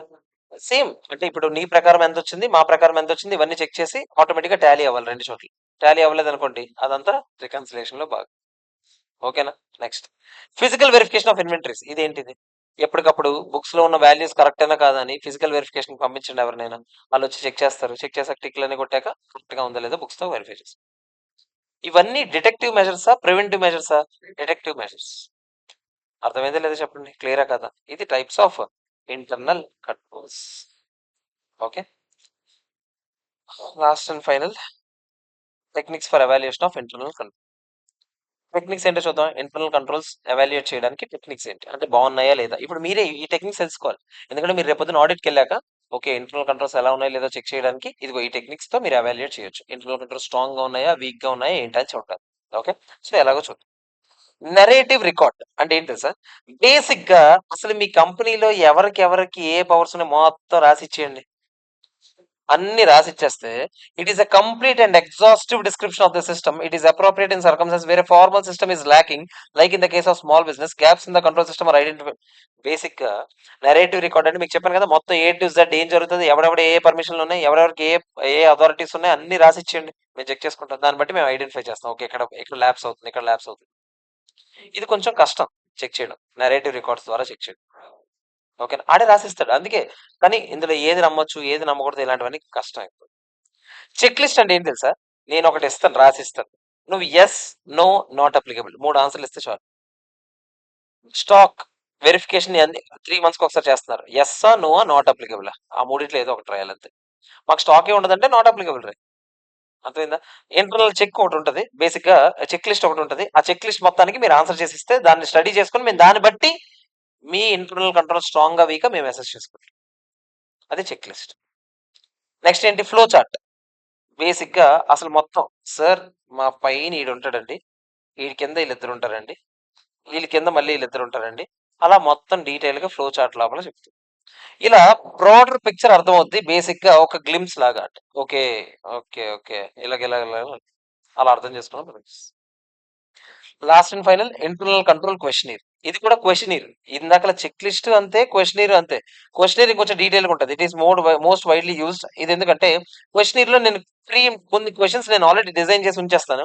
సేమ్ ఇందాకలాగానే యెస్‌లు, నోలు అన్నీ చెప్తారు. యెస్ అంటే ఇంటర్నల్ కంట్రోల్స్ బానే ఉన్నాయని అర్థం. నో అంటే వీక్‌నెస్ ఉందని అర్థం. అండ్ హౌవెవర్ నాట్ ఆల్వేస్ కొన్నిసార్లు యెస్, నోయే కాదు. కొన్నిసార్లు ఎక్స్‌ట్రాగా డిస్క్రిప్టివ్ రెస్పాన్స్. బేసిక్‌గా ఎంసీక్యూసే కాదు. కొన్నిసార్లు డిస్క్రిప్టివ్ ఆన్సర్స్ కూడా ఉంటాయి. యెస్, నోయే కాకుండా ఒకసారి మీ స్టాక్ కంట్రోల్ ఎలా జరుగుతుందో చెప్పండి అని ఒక అండర్లైన్ చేసి ఇచ్చేయచ్చు. అర్థమైందా? సో ఇలాంటివన్నీ చేయొచ్చు. ఇవన్నీ రకరకాల టెక్నిక్స్ ఇంటర్నల్ కంట్రోల్స్ ని ఎవాల్యుయేట్ చేయడానికి. అర్థమైందా లేదా చెప్పండి? క్లియరా కదా? ఓకే. అనలిటికల్ రివ్యూ ప్రాసెస్ ఇందాకలా నేను మీకు ఇన్స్పెక్షన్, అబ్జర్వేషన్, ఎంక్వైరీ, అదే కంప్యూటేషన్, అనలిటికల్ ప్రొసీజర్ చెప్పాను. అందులో అనలిటికల్ ప్రొసీజర్స్ గురించి డీటెయిల్ క్వశ్చన్ ఎస్ఏ 520 గుర్తుపెట్టుకోవాలి. అనలిటికల్ రివ్యూ ప్రొసీజర్స్ గురించి నేను మీకు ఇందాక చెప్పాను. అనలిటికల్ రివ్యూ ప్రొసీజర్స్ అంటే ఆన్ అండ్ యావరేజ్ గా ఎంత రావాలని ఆల్మోస్ట్ లెక్కెట్టుకొని దానికి దగ్గరలో ఉందో లేదో చూస్తాం. అనలిటికల్ రివ్యూ ప్రొసీజర్స్ చేయడానికి రకరకాల టూల్స్ అండ్ టెక్నిక్స్ ఉన్నాయి. ట్రెండ్ అనాలిసిస్ అంటే ఏంటి తెలుసా? లాస్ట్ ఇయర్ నుంచి ఈ ఇయర్ కి 10% పెరిగిందంటే ఆన్ అండ్ యావరేజ్ గా ఈ ఇయర్ కూడా ఒక 10% పెరగాలి కదా. పెరగలేదు ఎందుకు? ఇలా రివ్యూ చేయండి. ఇది అనలిటికల్ రివ్యూ ప్రొసీజర్స్. ఇది ఒక టూల్. టెస్టింగ్ ఆఫ్ రీజనబుల్నెస్ అంటే రా మెటీరియల్ ఎంత కన్జ్యూమ్ అయిందంటే 10 కేజీలకి 2 కేజీలు అవుట్పుట్ వచ్చినా ఇన్ని కేజీలు కన్సంప్షన్ అయినప్పుడు ఇంత కేజెస్ అవుట్పుట్ రావాలి కదా ఆల్మోస్ట్. ఎందుకు రాలేదు? ఇది ఇది ఒక రీజనబుల్నెస్. లేకపోతే ఇంత స్క్రాప్ వచ్చిందంటే ఇంత ఇంత ప్రొడ్యూస్ అయితే ఇంత స్క్రాప్ రావాలి. ఈ లెక్క ప్రకారం ఇంత ప్రొడ్యూస్ అయినప్పుడు ఇంత స్క్రాప్ రావాలి కదా. ఎందుకు అంతకన్నా ఎక్కువ స్క్రాప్ వచ్చింది? రీజన్ ఏంటి? అది మీరు అనలైజ్ చేస్తారు. వర్క్ ఇన్ ప్రోగ్రెస్ అంటే బేసిక్ గా ఇంత మెటీరియల్ ఇష్యూ చేస్తే అందులో ఎంత వర్క్ ఇన్ ప్రోగ్రెస్ ఉండిపోతుంది జనరల్ గా. మరి ఎందుకు ఇంత ఈసారి ఎంత ఉంది? ఇవన్నీ మీరు చెక్ చేయడానికి ఒక్కొక్క పద్ధతి. Ratio analysis. Gross profit ratio almost 10% ఉండాలి కదా మీ కంపెనీకి. 20% ఉండాలి కదా. సేల్స్ మీద 20% లెక్కడితే రావాలి కదా గ్రాస్ ప్రాఫిట్. ఈసారి ఎందుకు 15 వచ్చింది? ఏవే పెరిగాయి? ఎందుకు పెరిగాయి? అనలైజ్ చేయండి. Receivable debtors turnover ratio. Debtors turnover ratio formula మీకు తెలుసు కదా. ఏంటో చెప్పండి. Debtors turnover ratio formula.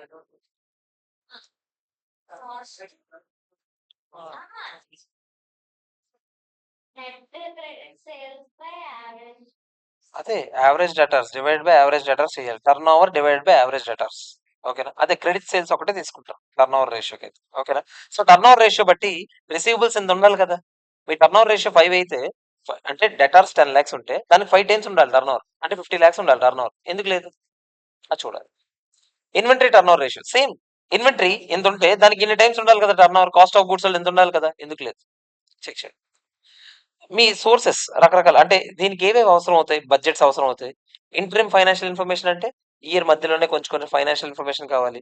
Management accounts, non financial information ఇవన్నిటిని తీసుకొని మనం అనలిటికల్ రివ్యూ ప్రొసీజర్ చేస్తాం.